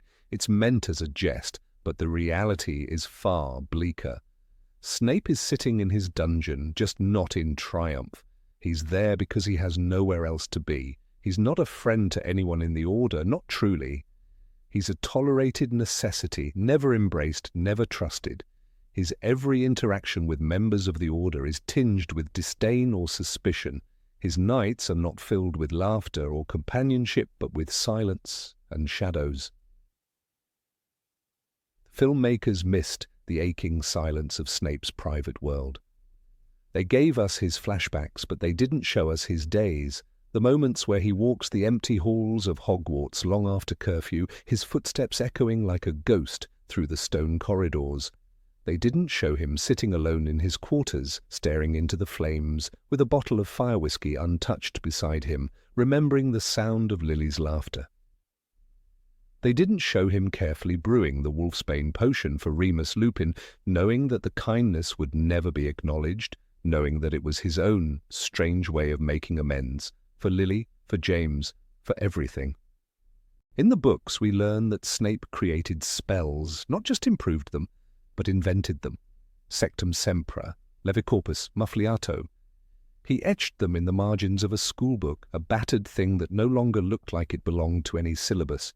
It was his diary in disguise, and he didn't share those spells, and they weren't made for power or praise. They were his own language, carved out in silence. Harry inherits this book and treats it like a treasure, unaware that what he's holding is the closest thing to a personal confession Snape ever made. Snape's office, as described in the books, is dimly lit by greenish lamps. It smells of potions, damp stone, and something faintly metallic, perhaps the memory of blood. There are no personal photographs, no trinkets, no signs of a life outside his duties. Unlike other professors, he doesn't invite students for tea or host friendly competitions. His role is never mentor, never friend. He is only there to instruct, to control, and above all, to watch. That's what Dumbledore needed him for, to be a sentinel in the dark. And Snape accepted that role, not because he enjoyed it, but because it was all he had left. After Lily's death, he no longer belonged anywhere, not among the Death Eaters whose values he now loathed, not among the Order who could never forgive his past. not among the students who feared or hated him, and certainly not among friends because he had none. He cut himself off, and the world, in turn, gave him distance. It's no wonder that Harry, Ron, and Hermione never knew him. No one did. When Harry enters Snape's memories in the Deathly Hallows, the sequence is filled with agony. We see the moment he discovers Lily's death, how he clutches her lifeless body and weeps. But the books take it further. They hint at the years after. The weight of watching Harry grow up with James's face and Lily's eyes, the torment of protecting a child who is a living reminder of everything he lost. And still, he does it. Every day he returns to Hogwarts, he endures insults, suspicion, and pain, not for recognition, but because he promised. It is Albus Dumbledore who acknowledges the full scale of Snape's burden. When Snape insists that he has spied for you, lied for you, put myself in mortal danger for you, it's not boast, it's exhaustion. He has given every part of himself to a cause that offers no redemption. Dumbledore responds, "You are a braver man than I." It's the only praise Snape receives in the entire series that feels sincere. Yet even that is whispered in secret, never shared. In life, Snape remains a pariah. Even his death is lonely. In the shrieking shack, when Nagini delivers the fatal blow, there is no friend holding his hand. No one calls him by his first name. No one says, "You did well." He dies with a whisper. "Look at me," he says to Harry. And it is not because he wants to be seen as a hero, it's because he wants to see Lily's eyes one last time, that's all. His final moment is not triumphant. It is the end of a man who lived without companionship, without comfort, without forgiveness. The book suggests in small moments how deeply this isolation shaped him. McGonagall rarely speaks to him outside of school matters. Hagrid despises him. Even Lupin, who is supposed to be a man of understanding, can barely tolerate him. Snape has no allies. Even the students he favors, Slytherins, are tools in his endless game of appearances. He cannot afford to truly connect with anyone. Connection means vulnerability. Vulnerability means danger. So he hides. The Half-Blood Prince was not a title of pride. It was a shield. It was a way for Severus to create an identity that wasn't tainted by guilt, by loss, by the crushing weight of his choices. In that persona he could be clever, powerful, untouched. But even that title is locked away in a book buried in the bottom of a drawer. He doesn't even claim it aloud. Harry has to discover it by accident. That secrecy tells us everything. There is a moment in the book where Snape confronts Harry over his use of Sectumsempra. His fury is volcanic, not just because the spell is dangerous, but because it was private. It was his. In that explosion of anger, we see the cost of Harry's intrusion. Snape isn't angry at the damage done to Draco. He's angry that someone opened a door into the only place where he was still safe. His past, his solitude. Snape never attends any social gatherings at Hogwarts. He doesn't appear in Hogsmeade on weekends. He doesn't dine in the Great Hall unless duty demands it. His absence is so consistent, it's eerie. Other professors have hobbies, friendships, homes. Snape has none of that. Even his private life is cloaked in duty. He reads alone, eats alone, works alone. His entire identity is service. Service to a dead woman, to a dying cause, to a world that will never thank him. And yet he continues, because for Severus Snape, that's what love became. Not romance, not joy, but service. Lily is dead, and still he lives every day for her. He protects her son despite everything. He follows Dumbledore's orders even when they disgust him. He takes the blame, bears the hatred, and keeps the secret, because it's all he can do. It's the only penance he understands. Snape's emotional isolation isn't just tragic, it's deliberate. He chose this path. He believed he didn't deserve happiness. And maybe, in his eyes, he was right. He betrayed Lily once, and to him that one betrayal outweighed every other act of bravery. He believed that by suffering, By staying alone, he was atoning. And so, when he sits in the darkness of his dungeon writing new spells in silence,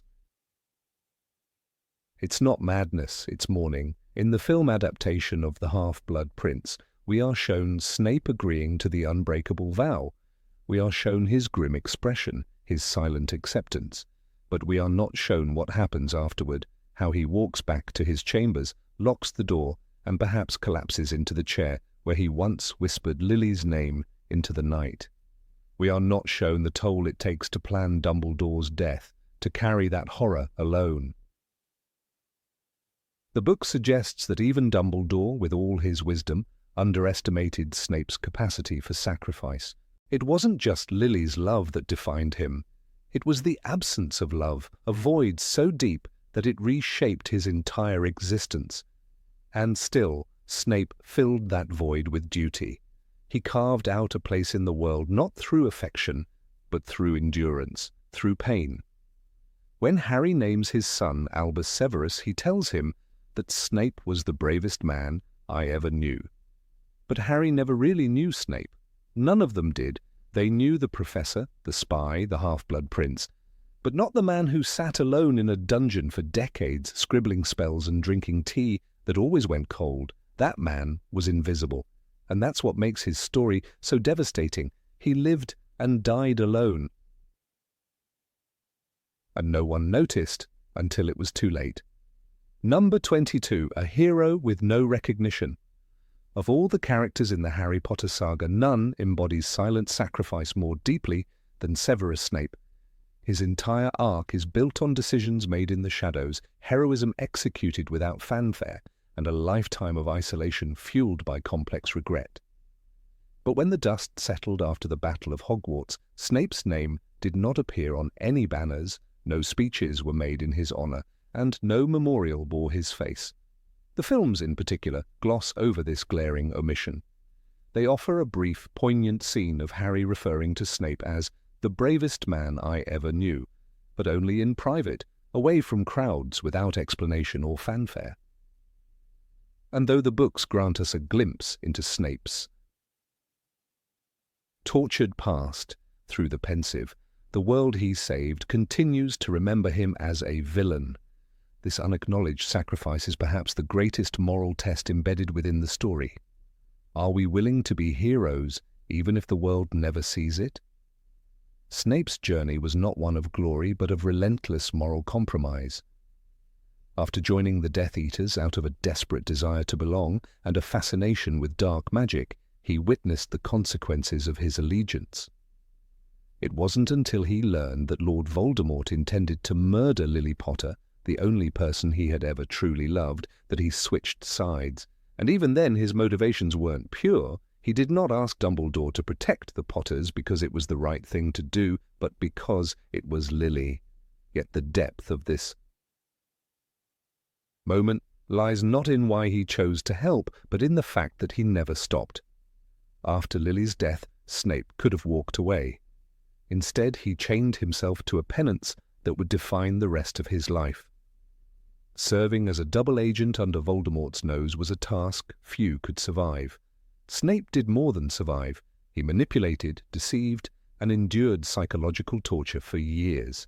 He taught at Hogwarts under Dumbledore's command. Surrounded by students, he was tasked to protect, even while playing the role of the cruel disciplinarian.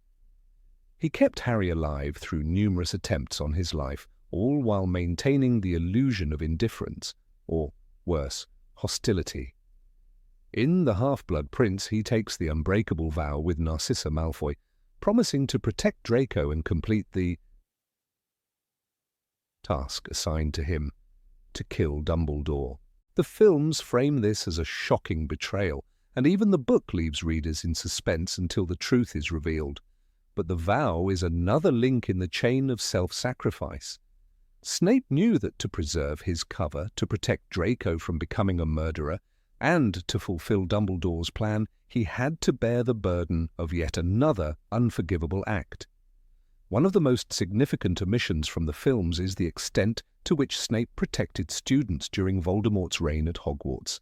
After Dumbledore's death, Snape became headmaster, a position that, to the outside world, seemed to mark his allegiance to the Dark Lord, but in truth he used this authority to shield students from the Carrows, the sadistic Death Eaters installed at the school. In the Deathly Hallows, it is revealed that Snape sent students into the Forbidden Forest or assigned detentions to prevent them from being tortured by the Carrows. Michael Corner and Terry Boot, for instance, were spared beatings thanks to Snape's quiet interventions. But this subtle resistance, which endangered his life daily, was lost in translation when brought to the screen. Snape's relationship with Dumbledore was also misrepresented.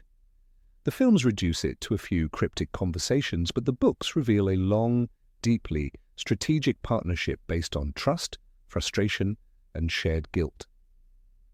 In one of the most powerful scenes of the Deathly Hallows, Snape confronts Dumbledore after learning that Harry is destined to die. "You have kept him alive so that he can die at the right moment?" he asks. Dumbledore responds, "Don't be shocked, Severus. How many men and women have you watched die?" It is in this moment that Snape's true loyalty is exposed. His love for Lily, his hatred for Voldemort, and his loathing for himself culminate in a life spent serving a cause that will never acknowledge him. The most tragic scene in Snape's arc, his death, is portrayed too quickly in the films to convey its weight. After Voldemort instructs Nagini to kill Snape in the Shrieking Shack, Harry arrives just in time to see the life slipping from his eyes. In his final moments, Snape asks Harry to look at me. It is a line that reveals everything. He wants to die seeing Lily's eyes, the last fragment of goodness in his life. But what the film omits is Harry's reaction after. Entering Snape's memories. In the book, Harry sits in silence for hours after seeing the truth. He watches the memories play out, Snape's childhood, his obsession with Lily, his hatred of James, his anguish at her death, and his unwavering protection of Harry, and realizes he has misunderstood this man entirely. The injustice doesn't end with Snape's death. In the aftermath of the war, no Order of Merlin is bestowed.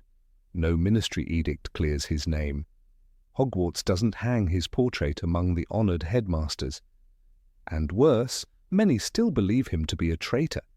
This isn't just a narrative oversight, it is a deliberate thematic point. Snape's legacy is that of the invisible savior. His heroism is defined by its secrecy. When Harry later names his son Albus Severus, it is the only nod to Snape's sacrifice, and even then, it is a personal tribute, not a public exoneration.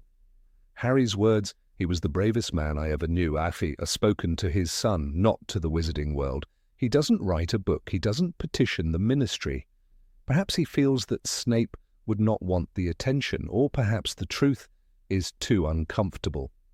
To admit that their safety was bought with the life of a man they all hated would require a reckoning the wizarding world is not ready for.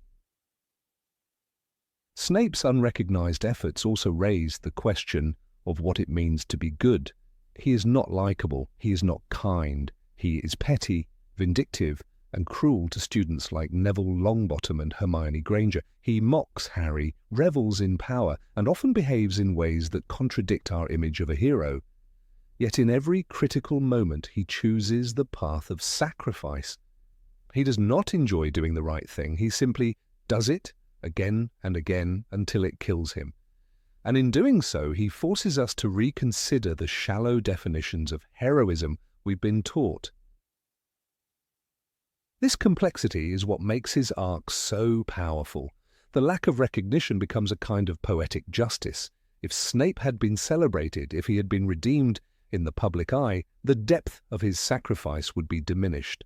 The very fact that he never receives thanks, that he is remembered only by those who knew the truth, underscores the moral heart of his story. He did not save the world to be loved. He did it because he owed a debt, and because despite everything he could not bear to see a child suffer for his sins. Dumbledore's final praise for Snape in the books is subtle but profound. After Snape shows him the Patronus in the shape of a doe, Lily's Patronus, Dumbledore's eyes fill with tears. After all this time, he asks, and Snape replies, "Always." It is a single word that encapsulates his life, always in love, always in mourning, always in service, always alone. The films give us this moment, but they strip away its context. They do not show the years of suffering that led to it, nor the years of misunderstanding that followed it. There is a scene cut from the films that might have helped.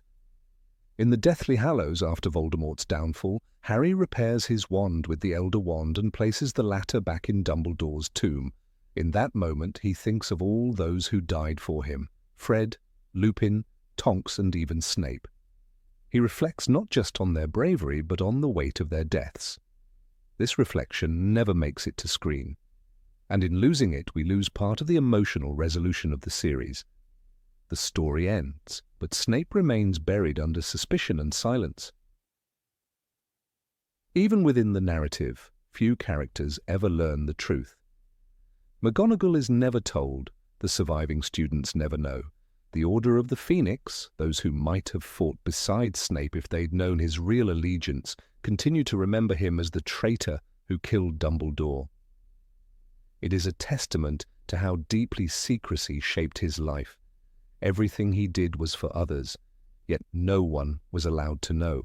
Snape's silence is part of his punishment, but it is also his strength.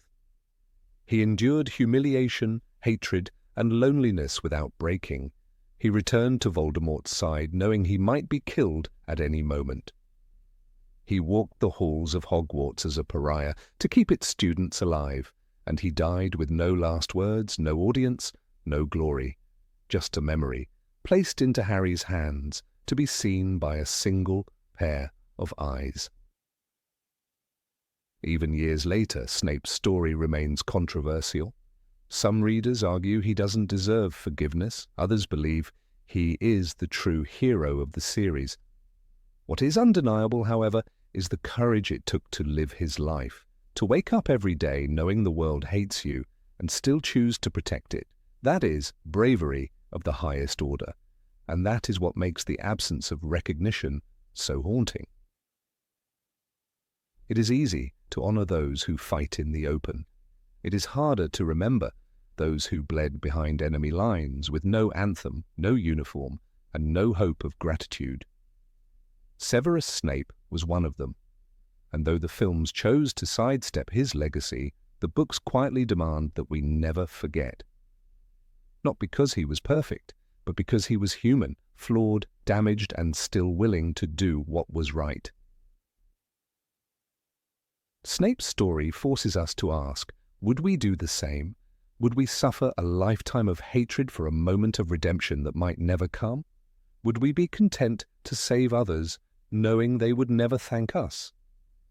The films, in omitting his full story, missed the chance to challenge the audience with these questions, but the books, in their quiet way, make sure the challenge remains. His name may not be etched in stone, but in the heart of the story he remains, unseen, uncelebrated, and unforgettable. Number 23, Love That Was Never Understood. Of all the character arcs that suffered under the weight of adaptation, none perhaps were more tragically minimized than that of Severus Snape. In the films, Snape's story is boiled down to a few intense moments: the silvery doe, the whispered always, and a handful of cryptic flashbacks that pass too quickly for the weight they carry. But in the books, especially when reread with knowledge of the final revelations, Snape's journey reveals itself as a silent symphony of enduring, unspoken love, one that transcends time, rejection, and even death. It is not a subplot. It is the very pulse beneath his every cruel word, every act of defiance, every sacrifice. This love was not only for Lily Evans, but for the idea of her, the promise she once held, and the ghost of what might have been. From the beginning, readers are misled. Snape is framed as the antagonist, a villain lurking in the shadows of Hogwarts' candlelit halls. He sneers at Harry, humiliates Neville, and seems to embody everything cold and unjust. But the books slowly peel away this mask. In The Prince's Tale, the 27th chapter of the Deathly Hallows, Rowling opens the vault of Snape's memories, and what spills out is not the narrative of a bitter, petty man, but the heartbreak of someone who has been punishing himself since adolescence for a moment of weakness that cost him everything. That one word, mudblood, said in a moment of teenage shame and anger, shattered the last connection he had to Lily, the only person who had ever loved him for who he was. The scene in Dumbledore's office, absent in the films, is a monument to Snape's hidden devotion. When Dumbledore coldly questions whether he has grown to care for Harry, Snape's response is volcanic in its grief. For him, he spits, and then conjures the silver doe. That Patronus, Lily's Patronus, is Snape's soul laid bare. It is the embodiment of constancy, of a love unshaken by time, betrayal, or even Lily's marriage to his schoolyard nemesis. Dumbledore, flawed, asks, "After all this time?" And Snape answers, "Always." The film offers this line, but without the build-up, without the trembling intensity of the scene. It becomes a meme rather than a meditation. Snape never asks to be loved in return. That is crucial. His love is not transactional, it is sacrificial. He does not protect Harry in hopes of reward or absolution. He does so because Harry is the echo of Lily, her eyes, her blood, her legacy. When he demands to look at Harry, look at me. As he dies, it's not for Harry's sake, it's for hers, to see her eyes one last time before the void swallows him whole. The tragedy is that Harry doesn't understand, not fully, not yet. Even in his eulogy, when he calls Snape the bravest man I ever knew, it is respect, not comprehension. The magnitude of that love, the quiet, relentless weight of it, remains largely unspoken. It is there when Snape becomes a double agent, risking his life to bring information to Dumbledore. It is there, in his private guilt over Lily's death, the way he recoils when Dumbledore tells him that her son must die. "You have kept him alive so that he can die at the right moment," Snape says, outraged. And Dumbledore answers, "Don't tell me you have grown to care for the boy." And the answer is no, Snape has not for the boy, for the mother. That distinction is everything. It is not parental love, nor kindness, nor redemption he seeks. It is penance. In the books, his memories of Lily are not quick flashes. They are long, lingering vignettes of childhood joy and sorrow. We see them meet as children. Snape, the outcast boy from Spinner's End, marvels at Lily's ability to make a flower bloom just by touching it. She is light, and he is drawn to it like a moth, long before he understands what love is. They talk in the grass, share secrets, and lean into each other like kindred souls. For a moment, before Hogwarts, before house rivalries, before James Potter and Voldemort, they are simply two children who found each other. Yet Snape's social insecurities and bitterness drive a wedge between them. His obsession with the dark arts, his desire for recognition in Slytherin, his need to escape the miserable life at home, all of it makes him vulnerable to Voldemort's ideology. But even then he tries to protect Lily. He begs Voldemort to spare her. It is a selfish request, yes, but it is also the desperate plea of someone who realized too late what he has lost. And when she dies, he doesn't just grieve, he implodes. "Her son lives," says Dumbledore. "He has her eyes, precisely her eyes." And Snape, heartbroken, exhausted, agrees to do anything to protect him for her. Snape's love remains a secret burden. He doesn't parade it. He doesn't write letters or leave mementos. Instead, he lives a half-life, enduring the hatred of students, the suspicion of peers, and the commands of two masters. He is reviled by those he protects. He is never thanked, but he never stops. Every cruel remark to Harry is not cruelty, it is distance, a wall to protect himself from what he sees in that face, her eyes, her sacrifice, her ghost. Even his hatred of James Potter is distorted by this love. He despises Harry's father not just for schoolyard bullying, but for taking Lily, for being loved by her. Snape with all his knowledge and complexity, lost her to a reckless Gryffindor who hexed people for fun. And in that resentment lies the agony of unrequited love, but he never acts on it.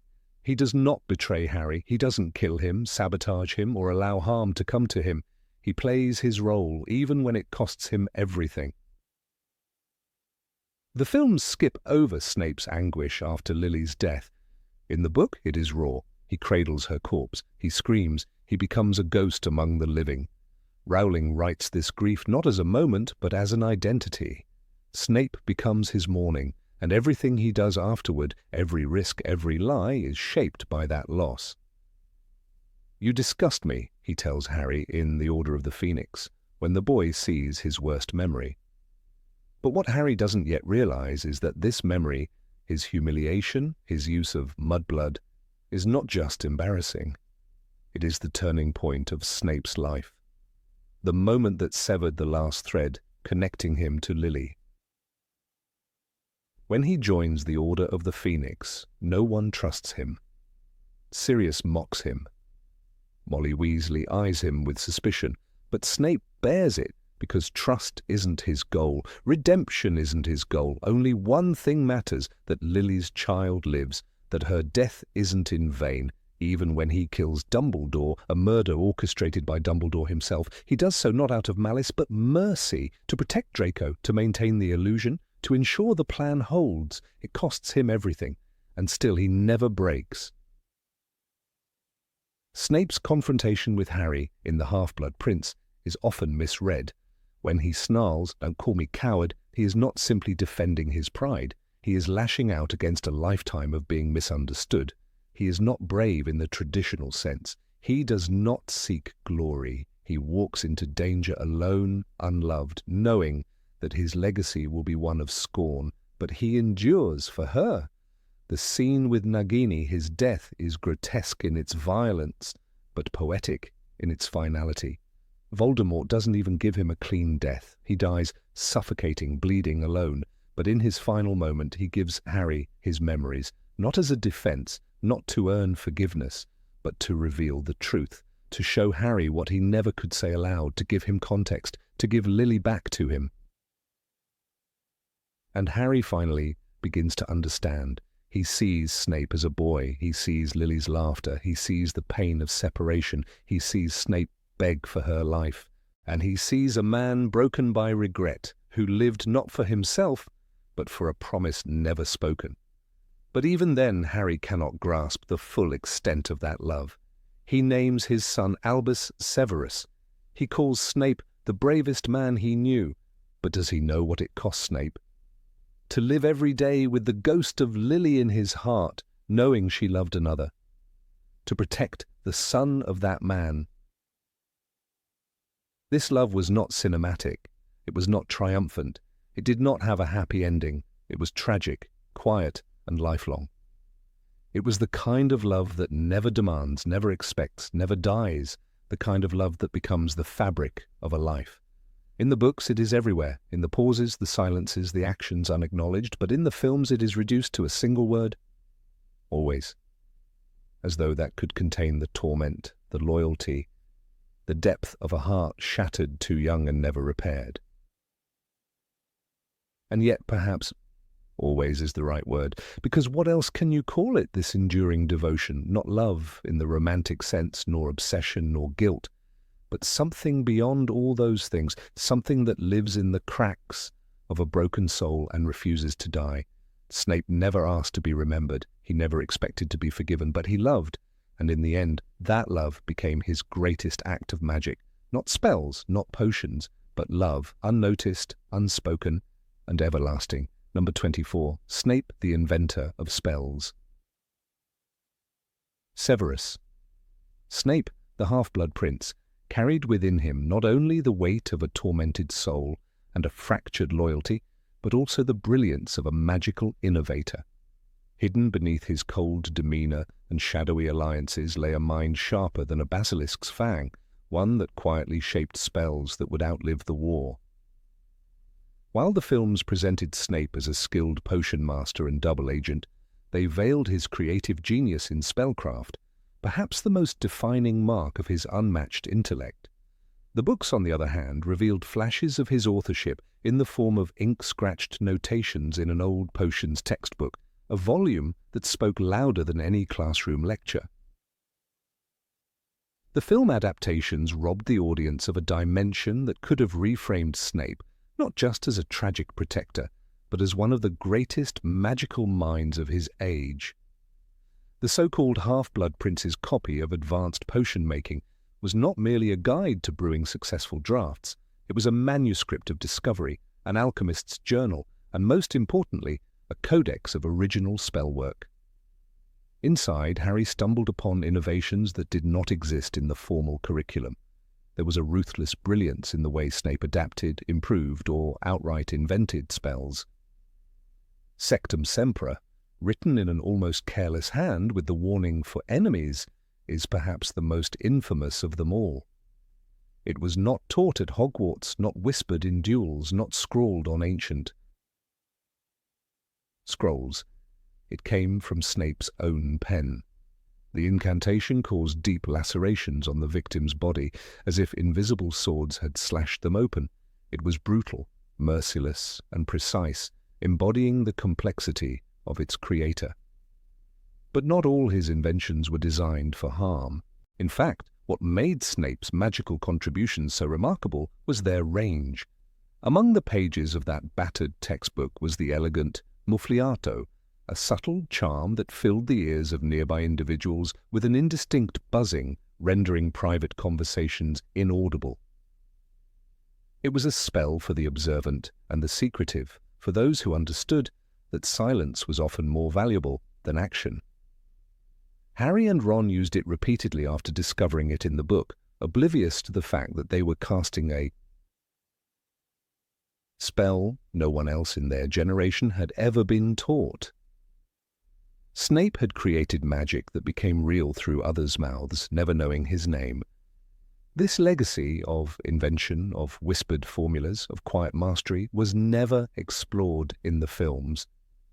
The Half-Blood Prince title became a mystery solved too late, a line uttered in passing without weight. Viewers were told that Snape was the Half-Blood Prince, but were never shown what it meant. The films missed the opportunity to depict Snape as a creator, a magical artisan whose spells could bend the will of magic itself. His textbook was merely a plot device, stripped of the reverence it held in the novels. Without seeing Harry's reliance on the prince's notes, or the wide range of spells hidden within its pages, audiences lost a crucial understanding. Snape didn't just teach magic. He made it. What would it mean to be a wizard who could invent spells? In the wizarding world, the creation of a new spell is no small feat. It requires a profound understanding of Latin roots, wand movement, magical theory, and energy control.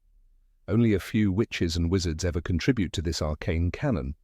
The fact that Snape did this as a student, without guidance, without recognition, should have made him a revered figure in magical academia. And yet no one spoke his name with awe for this reason. His brilliance was uncelebrated, as though the light it gave off was too dangerous to acknowledge. Even the Department of Mysteries, with its shelves of time-turners and rooms echoing with thought, did not carry Snape's name among the magical innovators of the age. His connection to the dark arts and his service under Voldemort cast a long shadow that obscured his achievements. His spells were considered dangerous curiosities, not advancements. No academic cited Sectumsempra in a research journal. No professor revised the curriculum to include muffliato as a practical example of modern spellwork. He was a ghost in magical history, and the films did little to resurrect him. The Half-Blood Prince's spellbook was also filled with improvements to potion recipes that had remained untouched for centuries. Snape didn't merely follow instructions, he refined them. He altered stirring patterns, changed ingredients, shifted timing. His method for brewing the draught of living death, where Harry succeeded beyond expectation in Slughorn's class, was revolutionary. It wasn't luck that helped Harry win the tiny vial of Felix Felicis.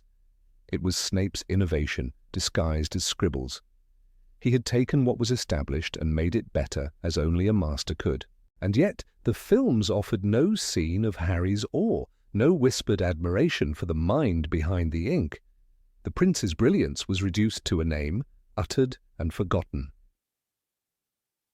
The tragedy of Snape's magical authorship is that his genius was never meant for glory. He did not create spells to impress others nor to earn favour. He did so in solitude, in secret, in the corners of his youth where ambition met loneliness. His spells were crafted in the silence of rejection, the chill of being unloved, the sting of being misunderstood. They were his companions, the only creations he could control.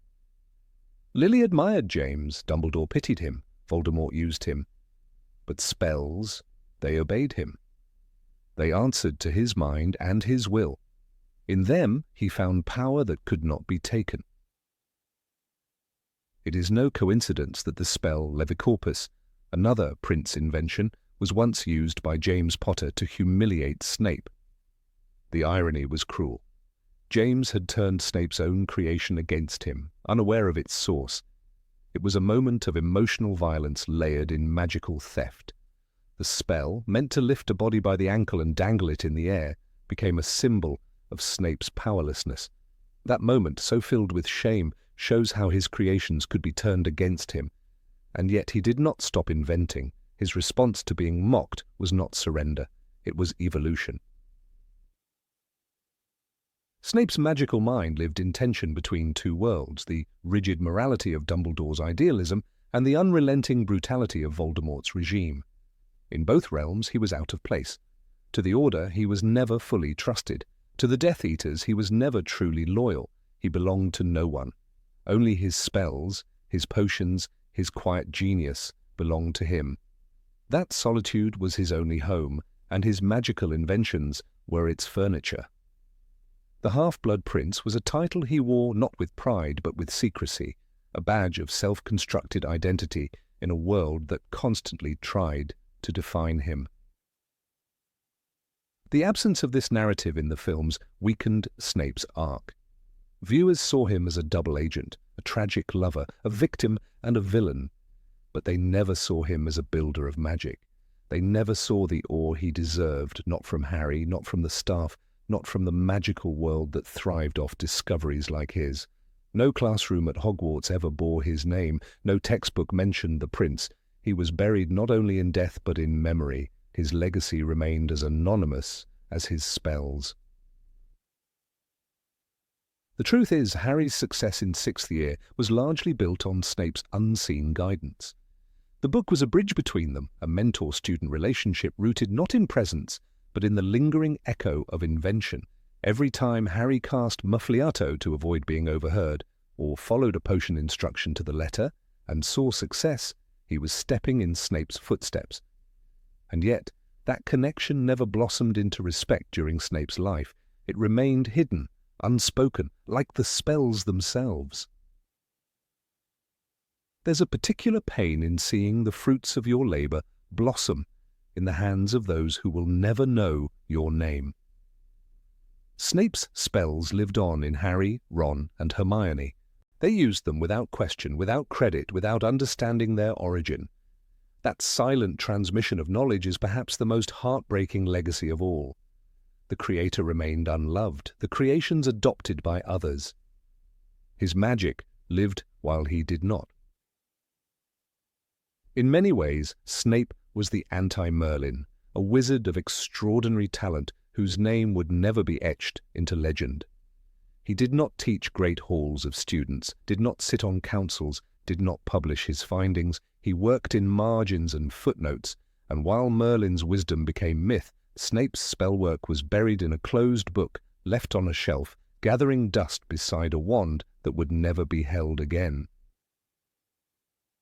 The world remembers the victors, the heroes, the bold, but it forgets the thinkers, the ones who built the world's foundation. Severus Snape, the Half-Blood Prince, never craved applause, but he deserved remembrance. Not just for his sacrifice, not just for his heartbreak, but for his mind, the mind that reimagined magic, the mind that whispered new words into the void and watched them become real. A spell is a piece of soul set loose in the world. Snape left many behind. The tragedy is not that they were used. The tragedy is that no one knew who gave them life.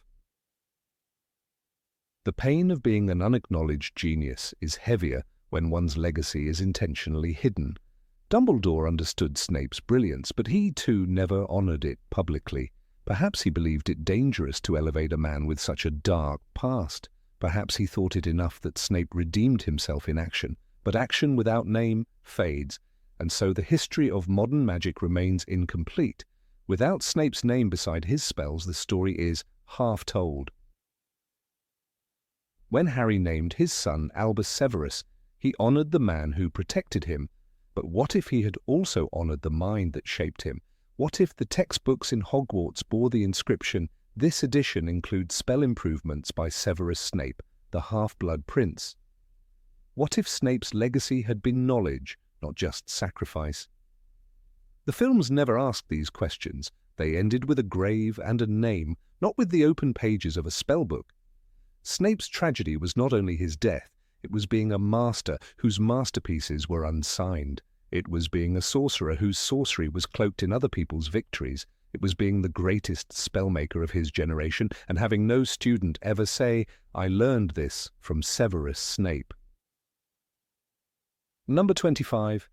Attempt to save Lupin and Tonks.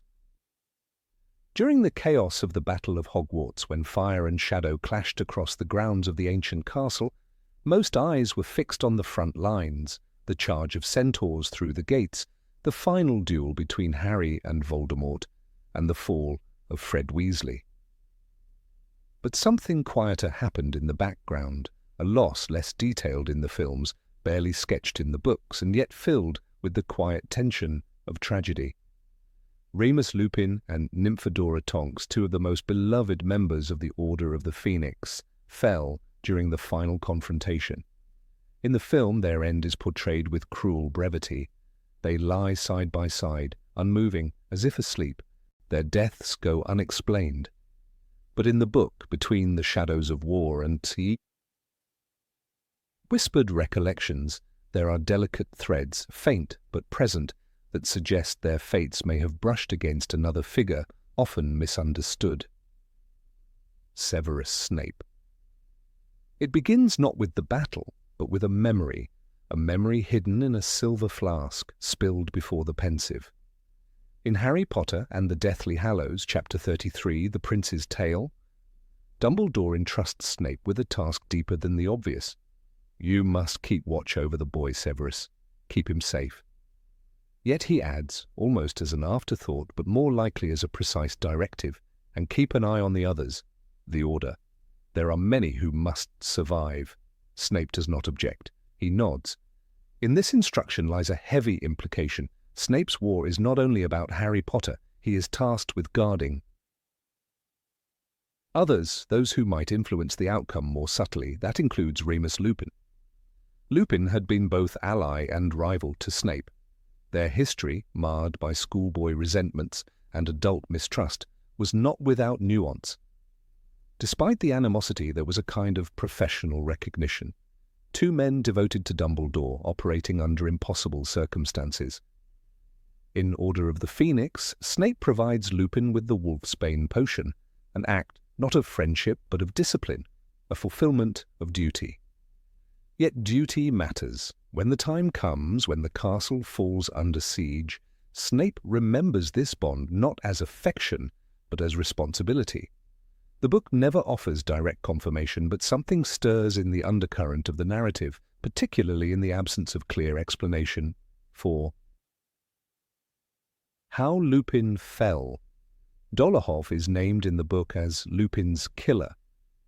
This is not speculation.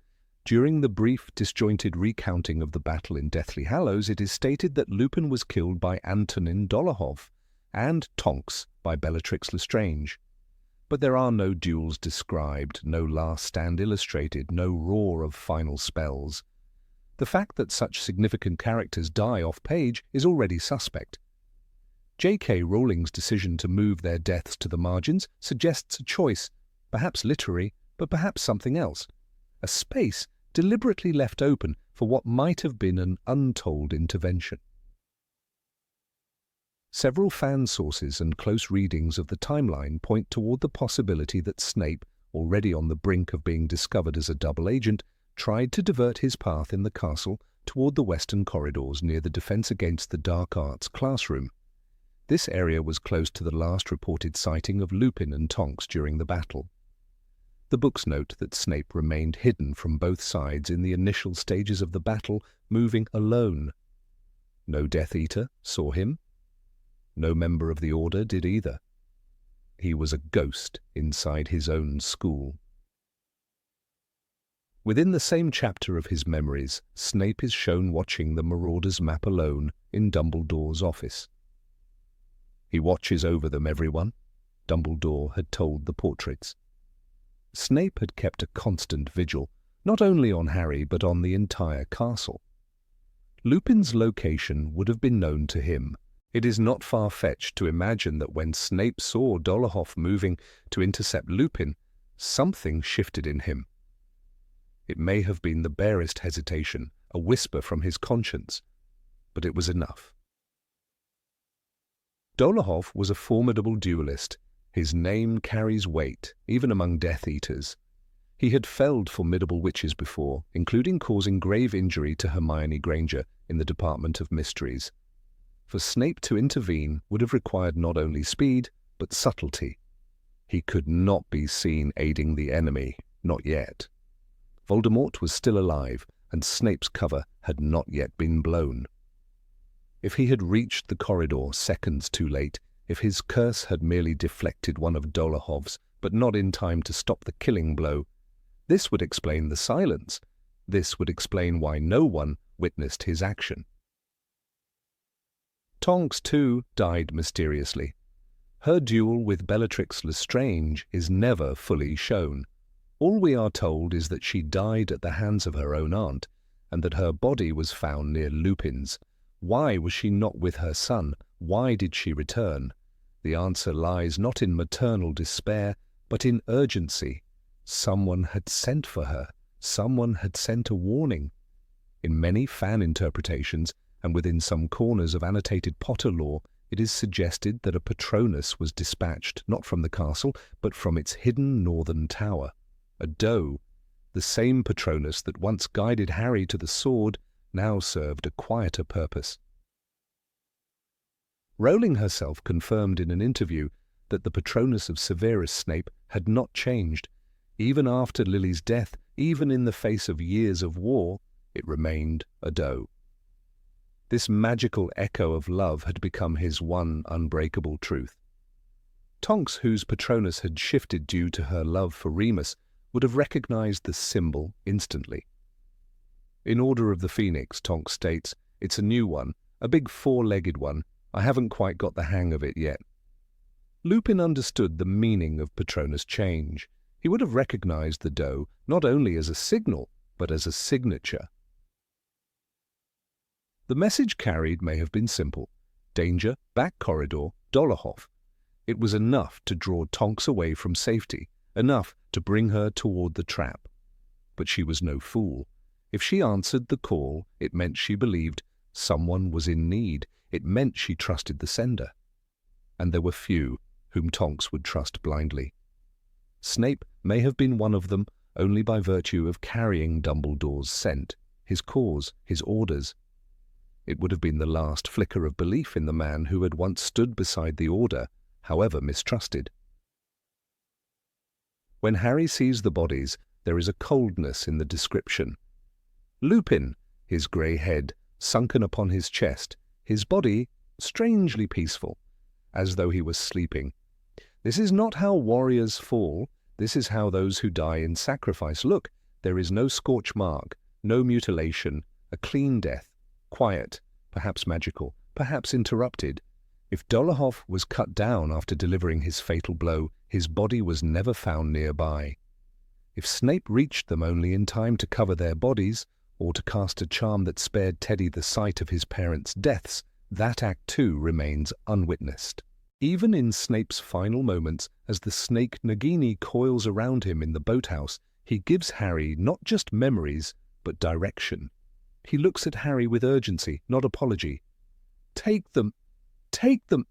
he gasps, referring to the bottled memories, not for sentiment, for clarity, for justice. Hidden among those memories are pieces of his own war, not only the ones that saved Harry, but the ones that tried and failed to save others. Perhaps Lupin's was among them. Perhaps the silence around that memory was deliberate. Snape's tragedy is not only that he loved and lost. It is that his redemption, when it came, was invisible. He saved Draco without fanfare. He shielded the students when Carrow's punishments turned brutal. He delayed Voldemort's access to the castle as long as he could, but the most human of his attempts, the one that might have saved an old adversary and his wife, was buried in ambiguity. There is no gravestone for that kind of loyalty, only whispers. If Snape failed to reach them in time, it was not for lack of trying. The secret passages of Hogwarts, so often the domain of mischief, became the arteries of silent resistance. Snape, who knew more about the castle's geography than most professors, may have used these routes to try to close the distance. A single wrong turn, or a door sealed by battle, might have cost Lupin his chance. In the Deathly Hallows movie, none of this exists. There is no mention of Dolohov, no image of Tonks rushing back through the tunnel, no glimpse of Snape's quiet desperation. The camera cuts from room to room, flashing only the most cinematic deaths, but the loss of Lupin and Tonks feels hollow because it lacks the tension of a fight. That tension in the book exists not in spellfire, but in implication. The book allows us to imagine Snape arriving at the corridor, finding Lupin's body, shielding Tonks from a final blow she never saw coming, or perhaps casting a single curse that drove Bellatrix off just before she could finish her niece. These are not certainties, but they are possible, and they elevate Snape's narrative beyond the martyrdom assigned to him. In the aftermath, Teddy Lupin becomes the symbol of what remains, a child born into war, now orphaned by silence. Harry's decision to become godfather is not only an act of friendship, but of restitution. He could not save Remus, he could not save Tonks, but he could carry their names forward. If Snape had tried to save them, then he too died with that failure. The war left no room for monuments to quiet heroes. Snape's story is written in footnotes and fragments. The scene of Lupin and Tonks's final stand is one of those fragments, a page left unturned. The movie skipped it. The book whispered it. But somewhere in the space between silence and memory, the figure of Severus Snape walks unseen, trying, always trying, to save what he can. Even if it's too late, even if no one ever knows. Number 26, Painful Memories of a Broken Childhood. In the silent streets of Spinner's End, hidden among rows of bleak brick houses and industrial gloom, lived a boy named Severus Snape. His world was not the grand magical domain that most wizards would later come to associate with his name. It was grey, worn down, and soaked in the quiet misery of a life unfolding behind closed doors. The films touch only briefly on his past, offering fleeting images and cryptic mentions, but J.K. Rowling's sixth book, Harry Potter and the Half-Blood Prince, peels back the curtain and reveals a truth the screen never dared to explore. The boy who would become the feared potions master was once a fragile child with hollow cheeks and frightened eyes. When Harry follows Albus Dumbledore into the swirling vortex of a bottled memory, he finds himself standing not in the echoing halls of Hogwarts, but in a Muggle playground. The swing set creaks gently in the breeze, and there, hiding in the bushes, is Severus, small, alone, and unmistakably out of place. He watches two girls from afar. One of them, Lily Evans, glows with a sense of curiosity and kindness. Her sister, Petunia, glowers with suspicion. But it is Severus who captures Harry's attention, not just because of who he becomes, but because of who he is in this moment, a child yearning for connection. The films never show this raw, foundational moment in Severus's life. They bypass the revealing imagery of the boy behind the curtain, focusing instead on the hardened man in the classroom. But in the books, Severus is not just a bitter adult with a grudge. He is a child whose world was marked by fear and noise. His father, Tobias Snape, was a muggle, but not a kind one. The text does not waste time on specifics, but hints are enough. Harry sees a hook-nosed man shouting at a cowering woman while a small boy cried in a corner. That boy is Severus, the woman is his mother, Eileen Prince, and the man, Tobias, is the reason young Severus learned to shrink into shadows. What the films miss is that this context is not background noise, it is the framework upon which the entire Snape character is built. The constant screaming, the oppressive silence that follows, the walls of a house that offer no safety, these things shaped a boy into a man who would later trust power more than people. Severus learned early that silence was safer than words, that knowledge offered more protection than love, and that control was the only antidote to chaos. Without seeing this, viewers are left to interpret his bitterness as cruelty, not as a scar. Severus's mother, Eileen Prince, was a witch from a pure blood family, but she lived like a ghost. There are no grand stories of her triumphs, no smiles of maternal affection described in the books. She is present only in shadows, a woman who has surrendered to a life of disappointment. Severus adopts her name, Prince, as part of his self-made identity, the half-blood prince, a name that reveals his internal war between the muggle brutality of his father and the magical potential of his mother. The films never explain the meaning behind that title. It sounds mysterious, even regal, but in the book, it's a battle cry, a reclamation of self-worth. The memory that Dumbledore shows Harry is only one of many, and even that glimpse is incomplete in the films. It's easy to overlook the significance of a child's torn clothes, his unwashed hair, the haunted expression that never leaves his face. These are not just set decorations, they are emotional clues. Severus is not merely poor, he is invisible. To the muggles in his neighborhood, he's strange and unwanted. To his magical peers, he will later be mocked for his appearance, his social awkwardness, his desperation. But in Lily, he sees something different. Acceptance. Lily Evans becomes Severus's light. Not just because she is kind to him, but because she listens. She asks questions. She doesn't flinch at his excitement over the magical world. Their friendship, which blossoms from this playground encounter, becomes Severus's only tether to joy. The tragedy, as told in the books, is that this bond was always one-sided. Severus needed Lily in a way Lily never needed him. And as they grew and the world pushed them into different spheres, the desperation in him grew sharp.